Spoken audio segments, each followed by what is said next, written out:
അപ്പുറത്ത് സഫർ ചെയ്തത് ഒരു സ്ത്രീ അല്ലായിരുന്നു. അതെ, നിശ്ചയമായിട്ടും അതിലൊരു വസ്തുതയുണ്ട്. അതില്ലാന്ന് ഞാൻ ഒരിക്കലും കരുതുന്നുമില്ല. മനുഷ്യർക്കിടയിലുള്ള തമ്മിലുള്ള വിദ്വേഷം എന്നെ കുറേ നിരാശപ്പെടുത്തിയിട്ടുണ്ട്.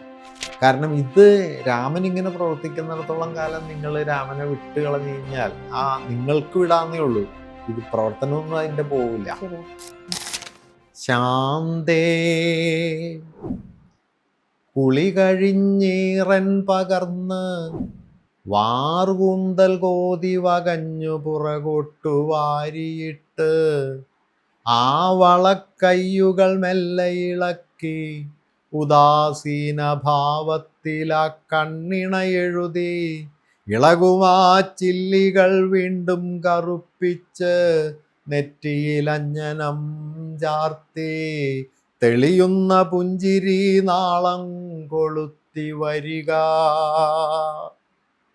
ശാന്തേ കുളി കഴിഞ്ഞീറൻ പകർന്ന് വാർകൂന്തൽ കോതി വകഞ്ഞു പുറകോട്ടു വാരിയിട്ട് ആ വളക്കയ്യുകൾ മെല്ലെ ഇളക്കി ഉദാസീന ഭാവത്തിലാ കണ്ണിണ എഴുതി ഇളകുമാ ചില്ലികൾ വീണ്ടും കറുപ്പിച്ച് നെറ്റിയിലഞ്ജനം ചാർത്തി തെളിയുന്ന പുഞ്ചിരി നാളം കൊളുത്തി വരിക.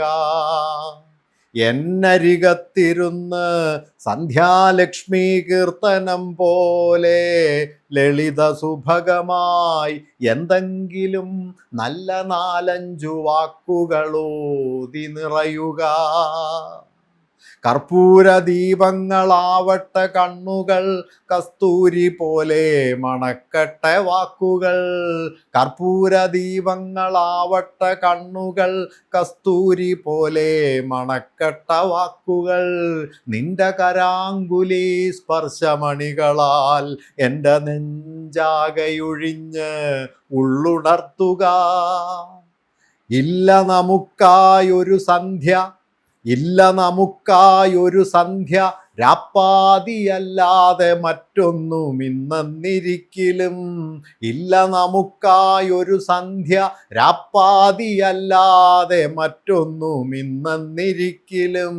വിസ്മയം പോലെ ലഭിക്കും നിമിഷത്തിന് അർത്ഥം കൊടുത്ത് പൊലിപ്പിച്ചെടുക്കണം. ഇനി അതങ്ങനെ തുടരും, ഒരുപാടുണ്ടത്. ഈ ക്യാമ്പസ് എലക്ഷൻ്റെ ക്യാമ്പയിന് ഞാൻ ഏറ്റവും കൂടുതൽ ഉപയോഗപ്പെടുത്തിയ കവിത ഇത്. കാരണം അതിന് മാരകമായൊരു ആഘാതശേഷിയുണ്ട്. അപ്പോൾ അത് ചൊല്ലി വരുമ്പോൾ ഒരു 20-25 മിനിറ്റൊക്കെ എടുക്കും. ശാന്ത എന്നുള്ളത് തുടങ്ങി അവസാന ഭാഗം വരെ നല്ല ഫോഴ്സും വേണം. ഇപ്പം എനിക്കത് പഴയ പോലെ ചൊല്ലാൻ പറ്റില്ല, കാരണം നമ്മുടെ ലങ്സിൻ്റെ കപ്പാസിറ്റിയൊക്കെ പറഞ്ഞിട്ടുണ്ട്. അന്ന് പക്ഷെ അത് ഗംഭീരമായിട്ട് ഞാനിങ്ങനെ പിടിച്ചെത്തിക്കും അറ്റം വരെ. അപ്പോൾ പൊതുവേ ക്ലാസ് ഇങ്ങനെ സ്റ്റണ്ടായി പോകുന്നൊരു പെർഫോമൻസ് ആയിരുന്നു അത്. അപ്പോൾ അതുകൊണ്ട് തന്നെ അതിനൊരു പ്രത്യേക ഫീൽ ഉണ്ടാക്കുക. ഇതൊക്കെ ഞാൻ കടമ്മനിട്ടയുടെ കേട്ട് ചൊല്ലി പഠിച്ചതാണ്. പക്ഷെ പിന്നീട് അദ്ദേഹം റെക്കോർഡ് ചെയ്ത ശാന്തയൊക്കെ കേൾക്കുമ്പോൾ ഞാൻ കേട്ട കവിതയുടെ ഫീലില്ല. അദ്ദേഹം പ്രായത്തിലായി, അതെനിക്ക് മനസ്സിലായി. ഇതെല്ലാം വളരെയധികം നിഗൂഢമായി ആസ്വദിച്ച ആനന്ദിച്ച ഒരു പ്രണയം ഉണ്ടായിരുന്നു. അതെ അതെ അതെ അതുണ്ടായിരുന്നു. അത് കോളേജ് കാലത്ത്, ഒരു ഡിഗ്രി കാലത്താണ് ആദ്യത്തെ ഒരു പ്രണയം എന്ന് പറയുന്നത്. അത് എൻ്റെ ഒരു ഡിഗ്രി സെക്കൻഡ് ഇയർ ഒക്കെ കഴിയുന്ന സമയത്തായിരുന്നു. അത് 2-3 വർഷമാണത് വാസ്തവത്തിൽ നീണ്ടു നിന്നത്. അപ്പോൾ ഞാൻ ആ സമയത്തെന്ന് പറഞ്ഞാൽ ഒരു എന്താ പറയുക, ഒരു മുഴുവൻ സമയ രാഷ്ട്രീയ ജീവിതം ലക്ഷ്യം വയ്ക്കുന്നൊരു കാലമായിരുന്നു. അപ്പോൾ MA ഫസ്റ്റ് ഇയറൊക്കെ ആകുമ്പോഴേക്കും അവരുടെ ഒരു വിവാഹാലോചന അങ്ങനെ കാര്യങ്ങളിലേക്ക് അത് തിരിയുന്നൊരു സ്ഥിതി ഉണ്ടായി. ഞാനാണെങ്കിൽ ആ സമയത്ത് സ്വയം കരുതിയിരുന്നത് ഒരു മുഴുവൻ സമയ രാഷ്ട്രീയ പ്രവർത്തകനായിട്ടാണ് ഞാൻ സ്വയം ഭാവിയിൽ സങ്കല്പിച്ചത്. പക്ഷേ മാരേജ് കഴിഞ്ഞപ്പോഴേക്കും അത് ആ താല്പര്യം എൻ്റെ അവസാനിച്ചു കേട്ടോ. എങ്കിലും അതിൻ്റെ ആ ഒരു ഇടവേളയിലാണ് ഇത് വന്നു വീണത്. അപ്പം അതുകൊണ്ട് തന്നെ അത് പൂർത്തിയിലേക്കൊന്നും പോയില്ല. അതിൻ്റെ ദുഃഖങ്ങൾ നിശ്ചയമായിട്ടും അവർക്കും ഉണ്ടായിരുന്നു. പക്ഷെ അന്നത്തെ നിലയിൽ ഒരു കുടുംബജീവിതത്തിലേക്കൊന്നും പ്രവേശിക്കാവുന്ന ഒരു മനോഘടനയിലേ ആയിരുന്നില്ല ഞാൻ. സാമ്പത്തികമല്ല, സാമ്പത്തികമൊന്നുമില്ലല്ലോ. അച്ഛനൊരു പഴയ ഫാക്ടറി തൊഴിലാളി, എനിക്ക് പ്രത്യേകിച്ച് വരുമാനമൊന്നുമില്ല. പക്ഷെ സാമ്പത്തികം എന്നതിനേക്കാൾ അന്നത്തെ എൻ്റെ ഒരു ലോകബോധം അല്ലെങ്കിൽ വീക്ഷണത്തിൻ്റെയൊക്കെ ഒരു ഫലം കൂടിയായിട്ടാണ് അത് കാരണം ഞാനൊരു എന്താ പറയുക ഒരു ഗാർഹിക ജീവിതം എന്നൊക്കെ ഉള്ളത് അന്നത്തെ എൻ്റെ ഒരു താല്പര്യത്തിൽ കാര്യമായിട്ടൊന്നും ഇല്ലായിരുന്നു. ഒരു സ്നേഹബന്ധം ഉണ്ടെന്നുള്ളത് ശരി, പക്ഷെ അതിനെ ഒരു ഇൻസ്റ്റിറ്റ്യൂഷണൽ ലൈഫിലേക്ക് കൊണ്ടുവന്ന് മറ്റെല്ലാം മാറ്റിവെച്ച് ഒരു വീട്ടിലേക്ക് എത്തുക എന്നുള്ളത് ഞാനന്ന് കരുതിയിട്ടേ ഇല്ല. അന്ന് മാരേജിലെ MA 2ാം വർഷം ആയിരിക്കുന്നു. പിന്നെ അത് കഴിഞ്ഞപ്പോൾ ആ ഘട്ടം മാറി. ഞാനിപ്പോൾ മാരേജ് കഴിഞ്ഞപ്പോൾ ഞാൻ സംഘടനാ രാഷ്ട്രീയത്തിൽ നിന്ന് മാറി. അപ്പോഴേക്കും എനിക്കുണ്ടായ ഒരു തിരിച്ചറിവ്, എൻ്റെ അടുത്ത് പലരും പിന്നീട് പറഞ്ഞിട്ടുണ്ട് ഈ രാഷ്ട്രീയ പ്രവർത്തനം നിർത്തിയത് ശരിയായില്ല. കാരണം എൻ്റെ ഡിഗ്രി PG കാലത്ത് എന്നെ അറിയുന്ന ആളുകൾ പൊതുവെ കരുതിയിരുന്നത് ഞാനൊരു മുഴുവൻ സമയ രാഷ്ട്രീയ പ്രവർത്തകനായി MLA അങ്ങനെ എന്തെങ്കിലുമൊക്കെ ആകും എന്നൊക്കെ പ്രതീക്ഷിക്കാവുന്ന നിലയിലായിരുന്നു ഞാൻ അന്ന് രാഷ്ട്രീയ ഭാവി ആളുകൾ കാണുന്നത്. ഞാൻ വളരെ സജീവമായിരുന്നു, വിസിബിൾ ആയിരുന്നു ഞാൻ. പിന്നെ പ്രത്യേകിച്ച് നേരത്തെ പറഞ്ഞ പോലെ കലാപ്രതിഭയായ ഒരാൾ SFIയുടെ ജില്ലാ ഭാരവാഹികളാവുക, മാരേസിലെ ചെയർമാനാവുക, പല കോമ്പിനേഷൻസ് ഒരുമിച്ച് വരികയാണല്ലോ. സ്വാഭാവികമായിട്ട് അക്കാദമിക മികവുണ്ട്, വിസിബിലിറ്റി ഉണ്ട്, പ്രസംഗശേഷിയുണ്ട്. അപ്പം എല്ലാം കൊണ്ടും ഒരു മത്സര വേദിയിലൊക്കെ നന്നായി ഫലിക്കുന്ന ഒരാളാണ്. പക്ഷെ എന്തുകൊണ്ട് ഒരു മാരേസിലെ PG കഴിയുമ്പോഴേക്കും ഞാനൊരു സംഘടനാ മനുഷ്യൻ എന്ന നിലയിൽ ഞാൻ ഫിറ്റല്ല എന്ന് എനിക്ക് തോന്നി തുടങ്ങിയിരുന്നു. അതിനെന്തായിരിക്കും ഒരു കാരണമെങ്കിലും? ഒരു കാരണം എന്ന് പറഞ്ഞാൽ അതിപ്പോൾ ആളുകൾ സാധാരണ ശ്രദ്ധിക്കാത്തൊരു കാര്യമുണ്ട്. 2-3 കാരണങ്ങളുണ്ട് എന്നെ സംബന്ധിച്ച്. ഒന്ന് തികച്ചും ഇന്റേണലാണ്.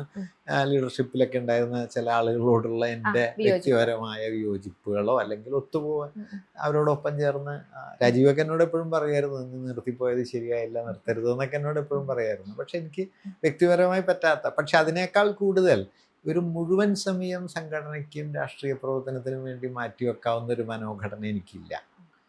കാരണം ഒരു രാഷ്ട്രീയ പ്രവർത്തനം, ഇപ്പോൾ ഒരു ഫുൾ ടൈം രാഷ്ട്രീയ പ്രവർത്തകനാണെങ്കിൽ ഞാൻ പലരുടെയും എനിക്കറിയാവുന്നതുകൊണ്ട് അവരുടെയൊക്കെ വീടുകളിൽ രാവിലെ 10-25 ആളുകൾ കാണാൻ വരും പല ആവശ്യങ്ങളുമായിട്ട്.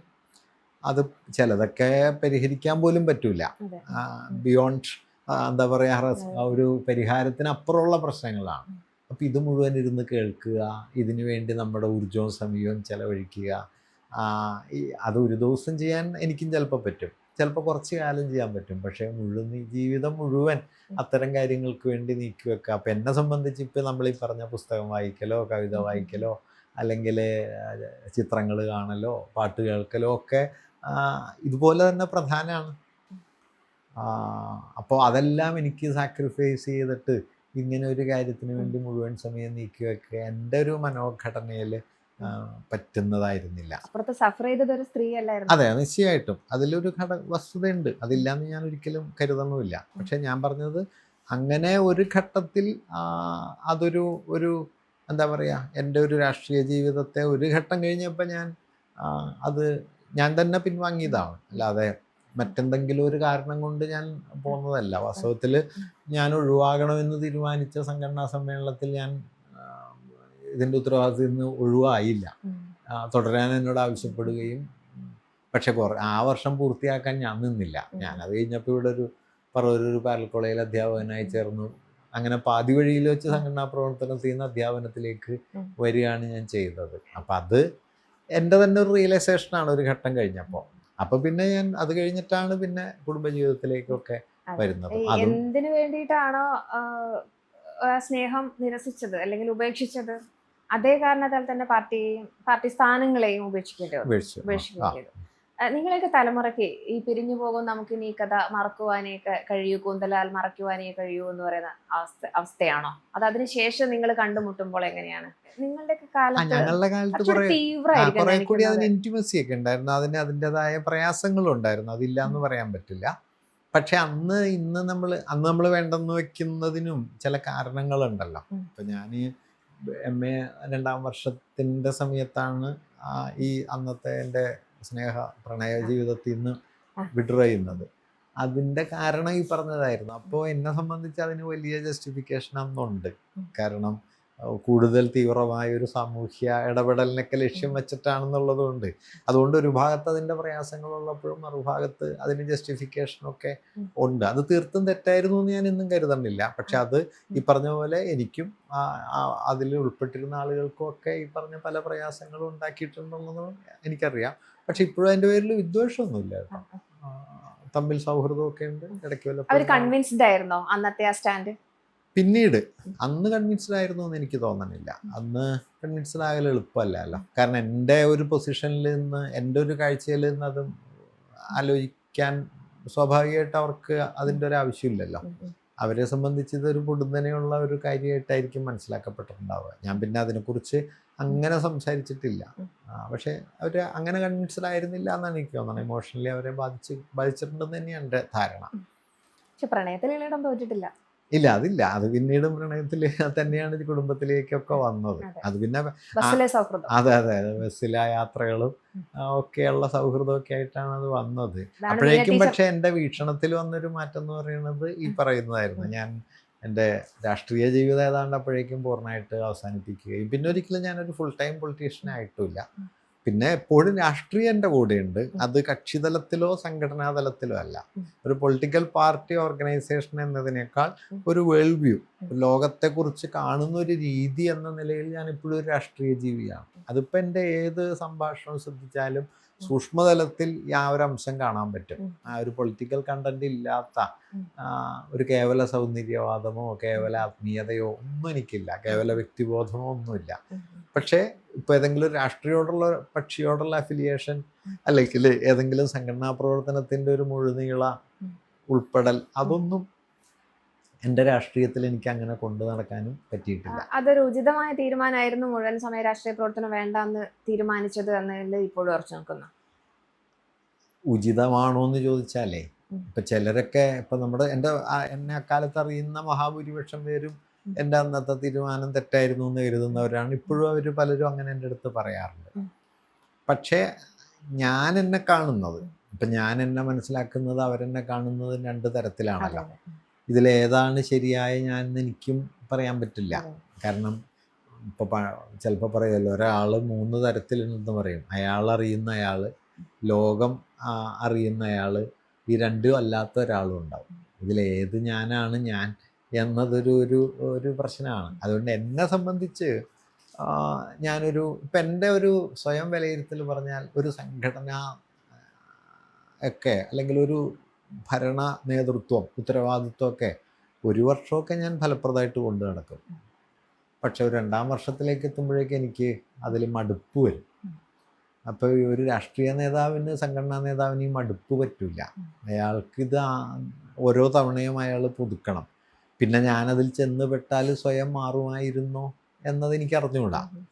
പിന്നെ മറ്റൊരു കാര്യം, പിൽക്കാലത്ത് സംഘടനാ സംവിധാനങ്ങൾക്കകത്തുണ്ടായ പലതരത്തിലുള്ള സംഘർഷങ്ങളുണ്ട്, വിഭാഗീയതകളുണ്ട്. അതൊക്കെ എന്നെ എങ്ങനെയാണ് ബാധിക്കുമായിരുന്നതെന്ന് നമുക്ക് പറയാൻ വയ്യ. അപ്പോൾ അതുകൊണ്ട് ശരിയോ തെറ്റോ എന്ന് ഇനിയിപ്പോൾ വിലയിരുത്തുന്നതിൽ വലിയ കഥയില്ല. പക്ഷേ ഇങ്ങനെ രൂപപ്പെട്ടതുകൊണ്ട് മറ്റ് ചില നിലകളിൽ ഇടപെടാൻ പറ്റി എന്നുള്ളത്. ഇപ്പം ചെയ്യുന്ന ഒരു കാര്യവും സംഘടനാ ജീവിതത്തിൽ മുഴുകിയിരുന്നെങ്കിൽ ചെയ്യാൻ പറ്റുമായിരുന്നില്ല. ഇപ്പം ഈ പ്രസംഗമായാലും എഴുത്തായാലും വായനയായാലും. അപ്പം അതുകൊണ്ട് പിൻവാങ്ങിയതിന് സാമൂഹികമായി വലിയ നഷ്ടം ഉണ്ടായില്ല എന്നാണ് എനിക്ക് തോന്നുന്നത്. പദവികൾ, അധികാരമൊക്കെ ചിലപ്പോൾ പോയിട്ടുണ്ടാവും. പക്ഷേ എൻ്റെ സോഷ്യൽ ഇൻ്റർവെൻഷനെ കുറച്ചുകൂടി അത് വേറൊരു നിലയിൽ ഓർഗാനിക് ആക്കിയെന്നാണ് എനിക്ക് തോന്നുന്നത്. ചില വീടുകളിൽ അച്ഛനൊരു നിശബ്ദ സാന്നിധ്യമാണ്. ഇളയിടം അങ്ങനെ ഒരു വലിയ ഇളയിടത്തെ രേഖപ്പെടുത്തി വെച്ചിട്ടുണ്ട്. അല്ലേ? അതെ, അച്ഛനൊരു വലിയ സ്വാധീനമായിരുന്നു എന്ന് ഞാൻ അറിയുന്നത് ഒരു പക്ഷേ അച്ഛനൊക്കെ വിടവാങ്ങിയതിന് ശേഷമാണ്. കാരണം അച്ഛനൊരു വളരെ സെൽഫ് ബിൽറ്റായ ഒരാളായിരുന്നു. വലിയ ഒരു പ്രയാസമുള്ളൊരു ബാല്യവും കൗമാരവും ഒക്കെ കഴിഞ്ഞ് യൗവനവും കഴിഞ്ഞ് അച്ഛൻ ഏതാണ്ട് ജീവിതത്തിൻ്റെ ഒരു സ്വസ്ഥതയിലേക്കൊക്കെ വരുന്നത് എനിക്ക് തോന്നുന്നത് അച്ഛൻ്റെ ഒരു 45-50 വയസ്സൊക്കെ ആകുമ്പോഴാണ്. ഒരു സെറ്റിൽഡ് ലൈഫിലേക്ക് സ്വന്തം നിലയ്ക്ക്. ഈ വീട് അച്ഛൻ പണിത വീടാണ്, മുഴുവനല്ല, കുറേ ഭാഗങ്ങൾ അച്ഛൻ അന്ന് പണിത വീടാണ് 50 കൊല്ലം മുമ്പ്. അതെല്ലാം കഴിഞ്ഞ് കുറേ കൂടി കഴിയുമ്പോഴാണ് താരതമ്യേന സ്വച്ഛമായൊരു ജീവിതം, സ്വച്ഛം എന്നല്ല സ്വസ്ഥമായൊരു ജീവിതമാണത്. അപ്പോഴേക്കും പക്ഷേ അച്ഛൻ ഒരുപാട് രോഗങ്ങൾ, ശാരീരികമായ വയറിൻ്റെ അസുഖം, തലവേദന, അങ്ങനെ പല അസുഖങ്ങളുള്ള ഒരാളായിരുന്നു അച്ഛൻ. ഞാനാകട്ടെ ആ സമയമാകുമ്പോഴേക്കും ഈ ഒരു മുഴുവൻ സമയ രാഷ്ട്രീയത്തിൽ മുഴുകിയല്ലോ, ഒരു അഭിരമിക്കുകയാണ്. ഒരു +2 ആയപ്പോഴേക്കും, +2 അല്ല, അന്നത്തെ പ്രീ ഡിഗ്രി കഴിയുമ്പോഴേക്കും ഞാൻ അതിൻ്റെ ഒരു വലിയ ഓളത്തിൽ പെട്ട് കഴിഞ്ഞിരുന്നു. ഞാൻ ഈ വിദ്യാർത്ഥി ജീവിതത്തിൻ്റെ ഒരു തിരക്കിലേക്ക് കയറുന്ന സമയത്തോടടുപ്പിച്ചാണ് അച്ഛൻ റിട്ടയർ ചെയ്യുന്നത്. റിട്ടയർ ചെയ്യലല്ല, അച്ഛൻ്റെ ഒരു സ്വസ്ഥ ജീവിതം. ഇപ്പം എന്താ വെച്ചാൽ എനിക്ക് ആ സമയത്ത് നമ്മളിങ്ങനെ പൊതുജീവിതത്തിൽ ആണ്ട് മുഴുകിയിരിക്കുകയാണ്. ഞാൻ വല്ലപ്പോഴൊക്കെയാണ് വീട്ടിൽ തന്നെ വരിക. പറവൂര് 7 കിലോമീറ്റർ അകലെയാണെങ്കിലും ചെത്തുലാലിൻ്റെ ഓഫീസിലാണ് പല ദിവസവും കിടക്കുക. ചിലപ്പോൾ 4-5 ദിവസം കൂടുമ്പോഴാണ് വീട്ടിൽ വരിക. കുളിച്ച് ഭക്ഷണം കഴിച്ച് വസ്ത്രം എടുത്ത് പോയാൽ വീണ്ടും അവിടെ തന്നെ തങ്ങും. അങ്ങനെ ആണ് ജീവിക്കുന്നത്. പിന്നെ അച്ഛൻ റിട്ടയർ ചെയ്ത് വന്നു. റിട്ടയർ ചെയ്ത് വരുമ്പോഴുള്ള പ്രശ്നം, ഞാനിങ്ങനെ നടക്കുന്നു, ചേച്ചി വിവാഹം കഴിഞ്ഞ് പോയിരിക്കുന്നു, അമ്മ ജോലിക്ക് പോകുന്നുണ്ട്. അപ്പോൾ അച്ഛൻ ഒരു ഏകാന്തതയിലേക്ക് വന്നു കേട്ടോ. അതുവരെ ഫുൾ ടൈം കമ്പനി വീട് എന്നുള്ളൊരു റുട്ടീനിൽ പോയിക്കൊണ്ടിരുന്നതാണ്. അതിരാവിലെ ജോലിക്ക് പോകും, വരും, പിറ്റേന്നും പോവും. അപ്പോൾ അച്ഛൻ്റെ ജീവിതത്തിൽ നിറഞ്ഞു നിന്നിരുന്ന ഒരു എന്താ പറയുക, ഒരു പ്രവൃത്തിയുടെ ലോകം പെട്ടെന്ന് അങ്ങ് സ്റ്റക്കായി. അപ്പോൾ അത് അച്ഛനെ കുറച്ച് ബാധിച്ചിട്ടുണ്ടായിരുന്നു. പക്ഷെ എനിക്ക് ആ സമയത്തൊന്നും അതിനോട് മനസ്സിലാക്കാനോ അല്ലെങ്കിൽ അതിനോട് എന്തെങ്കിലും എൻഗേജ് ചെയ്യാനോ ഒന്നും എനിക്ക് കഴിഞ്ഞില്ല. ആ ഏകാന്തതയൊക്കെ പിന്നീട് കുറേ കാലം കഴിഞ്ഞപ്പോഴാണ് അതൊരു ഏകാന്തതയുടെ പ്രശ്നം ഉണ്ടായിരുന്നു എന്ന് തന്നെ ഞാൻ മനസ്സിലാക്കുന്നത്. ഞാൻ നോക്കുന്ന സമയത്ത് പുസ്തകങ്ങളുണ്ട്, പത്രമുണ്ട്, അതെല്ലാം വായിച്ച് അച്ഛൻ സ്വസ്ഥമായി ഇരിക്കുന്നു എന്നുള്ളൊരു മൂഡാണ് എനിക്കുണ്ടായിരുന്നത്. പക്ഷെ അച്ഛനെ ആ ഏകാന്തതയൊക്കെ കുറേ ബാധിച്ചിരുന്നു എന്ന് പിന്നീടൊരു ഘട്ടത്തിൽ ഞാൻ മനസ്സിലാക്കുകയുണ്ടായി. പിന്നെ അങ്ങനെ മനസ്സിലാക്കുന്ന സമയമാകുമ്പോഴേക്കും കാലമൊക്കെ കഴിഞ്ഞു പോയിരുന്നു. അച്ഛൻ്റെ ആ ഏകാന്തത ഒരളവിൽ എനിക്കുണ്ട്. ഇപ്പം എനിക്കറിയാം, ഈ അച്ഛൻ്റെ ഉള്ളിൽ അച്ഛനൊരു ഏകാഗിയായിരുന്നു. ചില മനുഷ്യരുടെ ക്യാരക്ടറിൽ ആ ഒരു അംശം ഉണ്ടല്ലോ, ഒരു ആന്തരികമായൊരു ഏകാന്തത. എനിക്കും അതുണ്ട്. പക്ഷേ എൻ്റെ ഒരു ജീവിതത്തിൽ എന്ന് വെച്ചാൽ ആ ഏകാന്തതയെ എന്നെ കാര്യമായി അതെന്നെ ആക്രമിക്കാത്ത മട്ടിൽ ഞാൻ പൊതുജീവിതത്തിലുണ്ട്. പ്രസംഗങ്ങൾ, യാത്രകൾ, അങ്ങനെയൊക്കെ ആകുമ്പോൾ അത് ഇൻറ്റേർണലി ഒന്നും എന്നെ അധികം പിടികൂടില്ല. ബട്ട് ആ എലമെൻ്റ് അവിടെ ഉണ്ട്. ഇപ്പം 2 ആഴ്ച എവിടെയും പോകാതെ ആരോടും സംസാരിക്കാതെയൊക്കെ ഇരിക്കുന്ന ഒരു സ്ഥിതിയിലേക്ക് വന്നാൽ പതിയെ പതിയെ അതിങ്ങനെ തലയുയർത്തുന്നത് എനിക്ക് അനുഭവിക്കാൻ പറ്റാറുണ്ട്. അപ്പോഴത്തേക്കും പക്ഷേ ഞാൻ എങ്ങനെയെങ്കിലും ഒക്കെ അതിനെ ഇങ്ങനെ ഒരു കൂട്ടായ്മയുള്ളതുണ്ട്. ഈ തൊഴിലില്ലായ്മ കാലം പരിഹരിക്കാനൊക്കെ അച്ഛൻ മുൻകൈ എടുത്തതാണ്. അതെ. അച്ഛൻ ആദ്യം ശരിക്കും എൻ്റെ ഡിഗ്രി കഴിയുമ്പോൾ, ഞാൻ ഫിസിക്സ് ആയിരുന്നല്ലോ, അപ്പോൾ ഫിസിക്സ് കെമിസ്ട്രിയും കഴിയുമ്പോൾ അച്ഛൻ FICTയിലാണ്. അച്ഛൻ അവിടെ മാനേജർമാരുമായിട്ടൊക്കെ സൗഹൃദമുണ്ട്. അച്ഛൻ ആദ്യം ഒരു മറ്റേ സെക്യൂരിറ്റി ജീവനക്കാരനായിരുന്നു. പിന്നീട് അവിടുത്തെ കഫറ്റേരിയ എന്ന് പറയുന്ന അതിൻ്റെ ഒരു മാനേജറോ സൂപ്പർവൈസറോ അങ്ങനെ എന്തോ ഒരു പോസ്റ്റിലായിരുന്നു അച്ഛൻ. അപ്പോൾ ആ ഓഫീസർമാരൊക്കെ എല്ലാവരും ഭക്ഷണം കഴിക്കാൻ വരുന്നതുകൊണ്ട് അവരുമായിട്ടൊക്കെ പരിചയമുള്ളതുകൊണ്ട് ആരോടൊക്കെയോ പറഞ്ഞ അച്ഛൻ എനിക്കൊരു അപ്രന്റീസ്ഷിപ്പ് ഏർപ്പാടാക്കി വെച്ചിരുന്നു ഡിഗ്രി കഴിയുമ്പോൾ. അവിടെ അങ്ങനെ ഒരു രീതിയുണ്ട്. അതായത് BSc ഫിസിക്സ് കെമിസ്ട്രി കഴിയുന്ന ആളുകളെ 1 വർഷത്തേക്കോ 2 വർഷത്തേക്കോ അപ്രന്റീസായിട്ട് എടുക്കും. പിന്നെ മിക്കവാറും അത് സ്ഥിരമാവും. അങ്ങനെ ധാരാളം പേരുണ്ട്. അപ്പം അത് ലക്ഷ്യം വെച്ചിട്ടാണ് അച്ഛനത് ചെയ്തിരുന്നത്. പക്ഷേ ആ സമയത്തൊക്കെ ഞാൻ ഈ നേരത്തെ പറഞ്ഞ മുഴുസമയ രാഷ്ട്രീയ ജീവിതത്തിൻ്റെ ഒരു ആവേശത്തിൽ നിൽക്കുന്ന കാലമാണ്. അപ്പോൾ ഡിഗ്രി കഴിഞ്ഞപ്പോൾ അച്ഛനത് പറഞ്ഞെങ്കിലും ഞാനതിനൊന്നും പോയില്ല. ഞാൻ നേരെ മരായസിൽ പോയി മലയാളത്തിന് ചേരുന്നു. മലയാളത്തിൽ ചേരുന്ന പോലും ഇന്നത്തെ മലയാള അഭിരുചി കൊണ്ടല്ല. ഫിസിക്സ് നമുക്ക് MSc നമ്മുടെ രാഷ്ട്രീയ ജീവിതമായിട്ട് കൊണ്ടു നടക്കാൻ പറ്റില്ല എന്നതാണ് ഇതിലേക്ക് തിരിയുന്നതിനൊരു കാരണം. വാസ്തവത്തിൽ എനിക്ക് വിഷയം എന്നുള്ള നിലയിൽ ബേസിക്കലി അഭിരുചി ഉണ്ടായിരുന്നത് ചരിത്രത്തിലാണ്. ചരിത്രത്തിൻ്റെ പക്ഷെ അന്നൊന്നും നമുക്കിതൊന്നും പറഞ്ഞു തരാൻ ആരുമില്ല. ചരിത്രം പഠിക്കണോ അല്ലെങ്കിൽ നിൻ്റെ താല്പര്യം എന്താണെന്നൊന്നും സ്വയം മനസ്സിലാക്കാനോ ആരുമില്ല. അപ്പം അന്നത്തെ നിലയ്ക്ക് പ്രീ ഡിഗ്രിക്ക് പോയി ഫസ്റ്റ് ഗ്രൂപ്പ് എടുത്തു, അത് കഴിഞ്ഞ് ഫിസിക്സ് എടുത്തു. പിന്നെ ഈ ഒരു താല്പര്യം വന്നുകൊണ്ട് മലയാളത്തിലേക്ക് ഷിഫ്റ്റ് ചെയ്തു എന്നേ ഉള്ളൂ. പക്ഷേ സാഹിത്യ താല്പര്യം ഉണ്ടായിരുന്നു. അപ്പം ഞാൻ പോയി മരായസിൽ ചേർന്നു. ജോലിക്കൊന്നും ഞാൻ പോയില്ല. അപ്പോൾ പിന്നെ അവിടെ നിന്ന് ഈ രാഷ്ട്രീയ ജീവിതം അവസാനിപ്പിച്ച് തിരിച്ചു വന്ന് കുറേ കാലം പാരൽ കോളേജിലാണല്ലോ. എനിക്ക് തോന്നുന്നത് ഒരു 6 കൊല്ലത്തോളം ഞാൻ ജോലിയില്ലാതെ പാരൽ കോളേജ് ഗവേഷണം എന്നൊക്കെ ആയിട്ട് ഇങ്ങനെ, അന്ന് കുറച്ച് സാമ്പത്തിക പ്രയാസമുള്ള കാലവുമാണ്. കാരണം പാരൽ കോളേജിൽ നിന്ന് 10,000-2,000 രൂപയൊക്കെ കിട്ടും. പിന്നെ ദേശാഭിമാനിയിൽ പോകുന്ന സമയത്ത് അന്ന് വളരെ ചെറിയൊരു സ്റ്റൈഫൻഡേ ഉള്ളൂ. ആദ്യത്തെ വർഷങ്ങളിൽ 1000 രൂപ 1,500 രൂപയായിട്ടേ സ്റ്റൈഫൻഡേ ഉള്ളൂ. ഇതുകൊണ്ട് നമ്മുടെ കാര്യങ്ങൾ മുഴുവൻ നടത്തിയെടുക്കണം. അത്യാവശ്യം പ്രയാസപ്പെട്ടാണെന്ന് ഓടിയിരുന്നത്. അപ്പോൾ ആ സമയത്തൊക്കെ അച്ഛനും ഈ പറയുമായിരുന്നു, അന്ന് അതിന് മതിയായിരുന്നല്ലോ എന്നൊക്കെ അച്ഛൻ 1-2 തവണ പറഞ്ഞിട്ടുണ്ട്. ചില സമയത്ത് അന്ന് എനിക്കും തോന്നിയിട്ടുണ്ട് കേട്ടോ, അത് ഇതായിപ്പോയെന്ന്. പക്ഷെ ഇന്ന് തിരിഞ്ഞു നോക്കണ സമയത്ത് അന്ന് അത് പോയിരുന്നെങ്കിൽ നമ്മൾ പിന്നെ ഈ പണിയൊന്നും ചെയ്യില്ല, വേറെ റൂട്ടില്ലാവും. അമ്മ പക്ഷേ വളരെ ബോൾഡായിരുന്നു. അമ്മ വളരെ ബോൾഡായിരുന്നു. അമ്മ എന്ന് വെച്ച് കഴിഞ്ഞാൽ അച്ഛൻ്റെ പ്രകൃതമായിരുന്നില്ല. അമ്മ ഒരു ജീവിതോത്സാഹമുള്ള ആളായിരുന്നു. ജീവിതത്തിൻ്റെ ഏത് സന്ദർഭത്തെയും ഒരു ഉത്സാഹപൂർവ്വം അഭിമുഖീകരിക്കാനും അതിലൊക്കെ ആണ്ട് മുഴുകാനും ഒക്കെ. അച്ഛനൊട്ടും അങ്ങനെ ജീവിതോത്സാഹങ്ങളിൽ മുഴുകിയ ഒരാളല്ല. അച്ഛൻ്റെ ആകെയുള്ള ഒരു ജീവിതാനന്ദം എന്ന് പറയുന്നത് കൊല്ലത്തിൽ 1-2 തവണ ഗുരുവായൂർ പോകും. അത് വളരെ സന്തോഷകരമാണ്. ഞങ്ങളെയും കൂട്ടുമായിരുന്നു ആദ്യമൊക്കെ.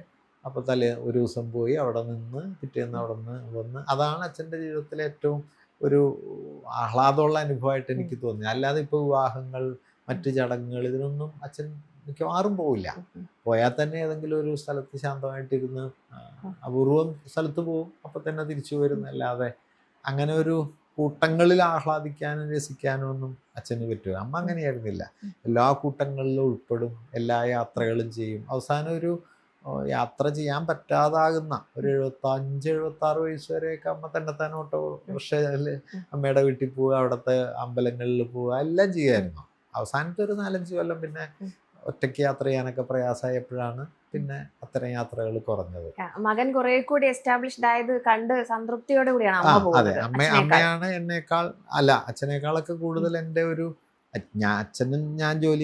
എനിക്ക് ജോലി കിട്ടി ഒരു 2 വർഷം കഴിഞ്ഞപ്പോഴേക്കും അച്ഛൻ മരണപ്പെട്ടു. അപ്പൊ ഞാൻ എങ്കിലും സെറ്റിലായി എന്നൊരു തോന്നൽ അച്ഛനുണ്ടായിരുന്നു. അമ്മയാണ് പിന്നെ അമ്മ പക്ഷേ അതിന്റെ മറുപുറവും കണ്ടു എന്ന് പറയാം. അതിന്റെ ശത്രുതകളും ഉണ്ടാകുന്ന ആക്രമണം. ഇപ്പൊ എനിക്കെതിരെയൊക്കെ RSSന്റെ ഒക്കെ ജാഥകളൊക്കെ ഇവിടെ നടക്കാറുണ്ടായിരുന്നു ഇടയ്ക്കിടയ്ക്ക്, ഓരോ സംഘർഷമൊക്കെ വരുമ്പോഴേ.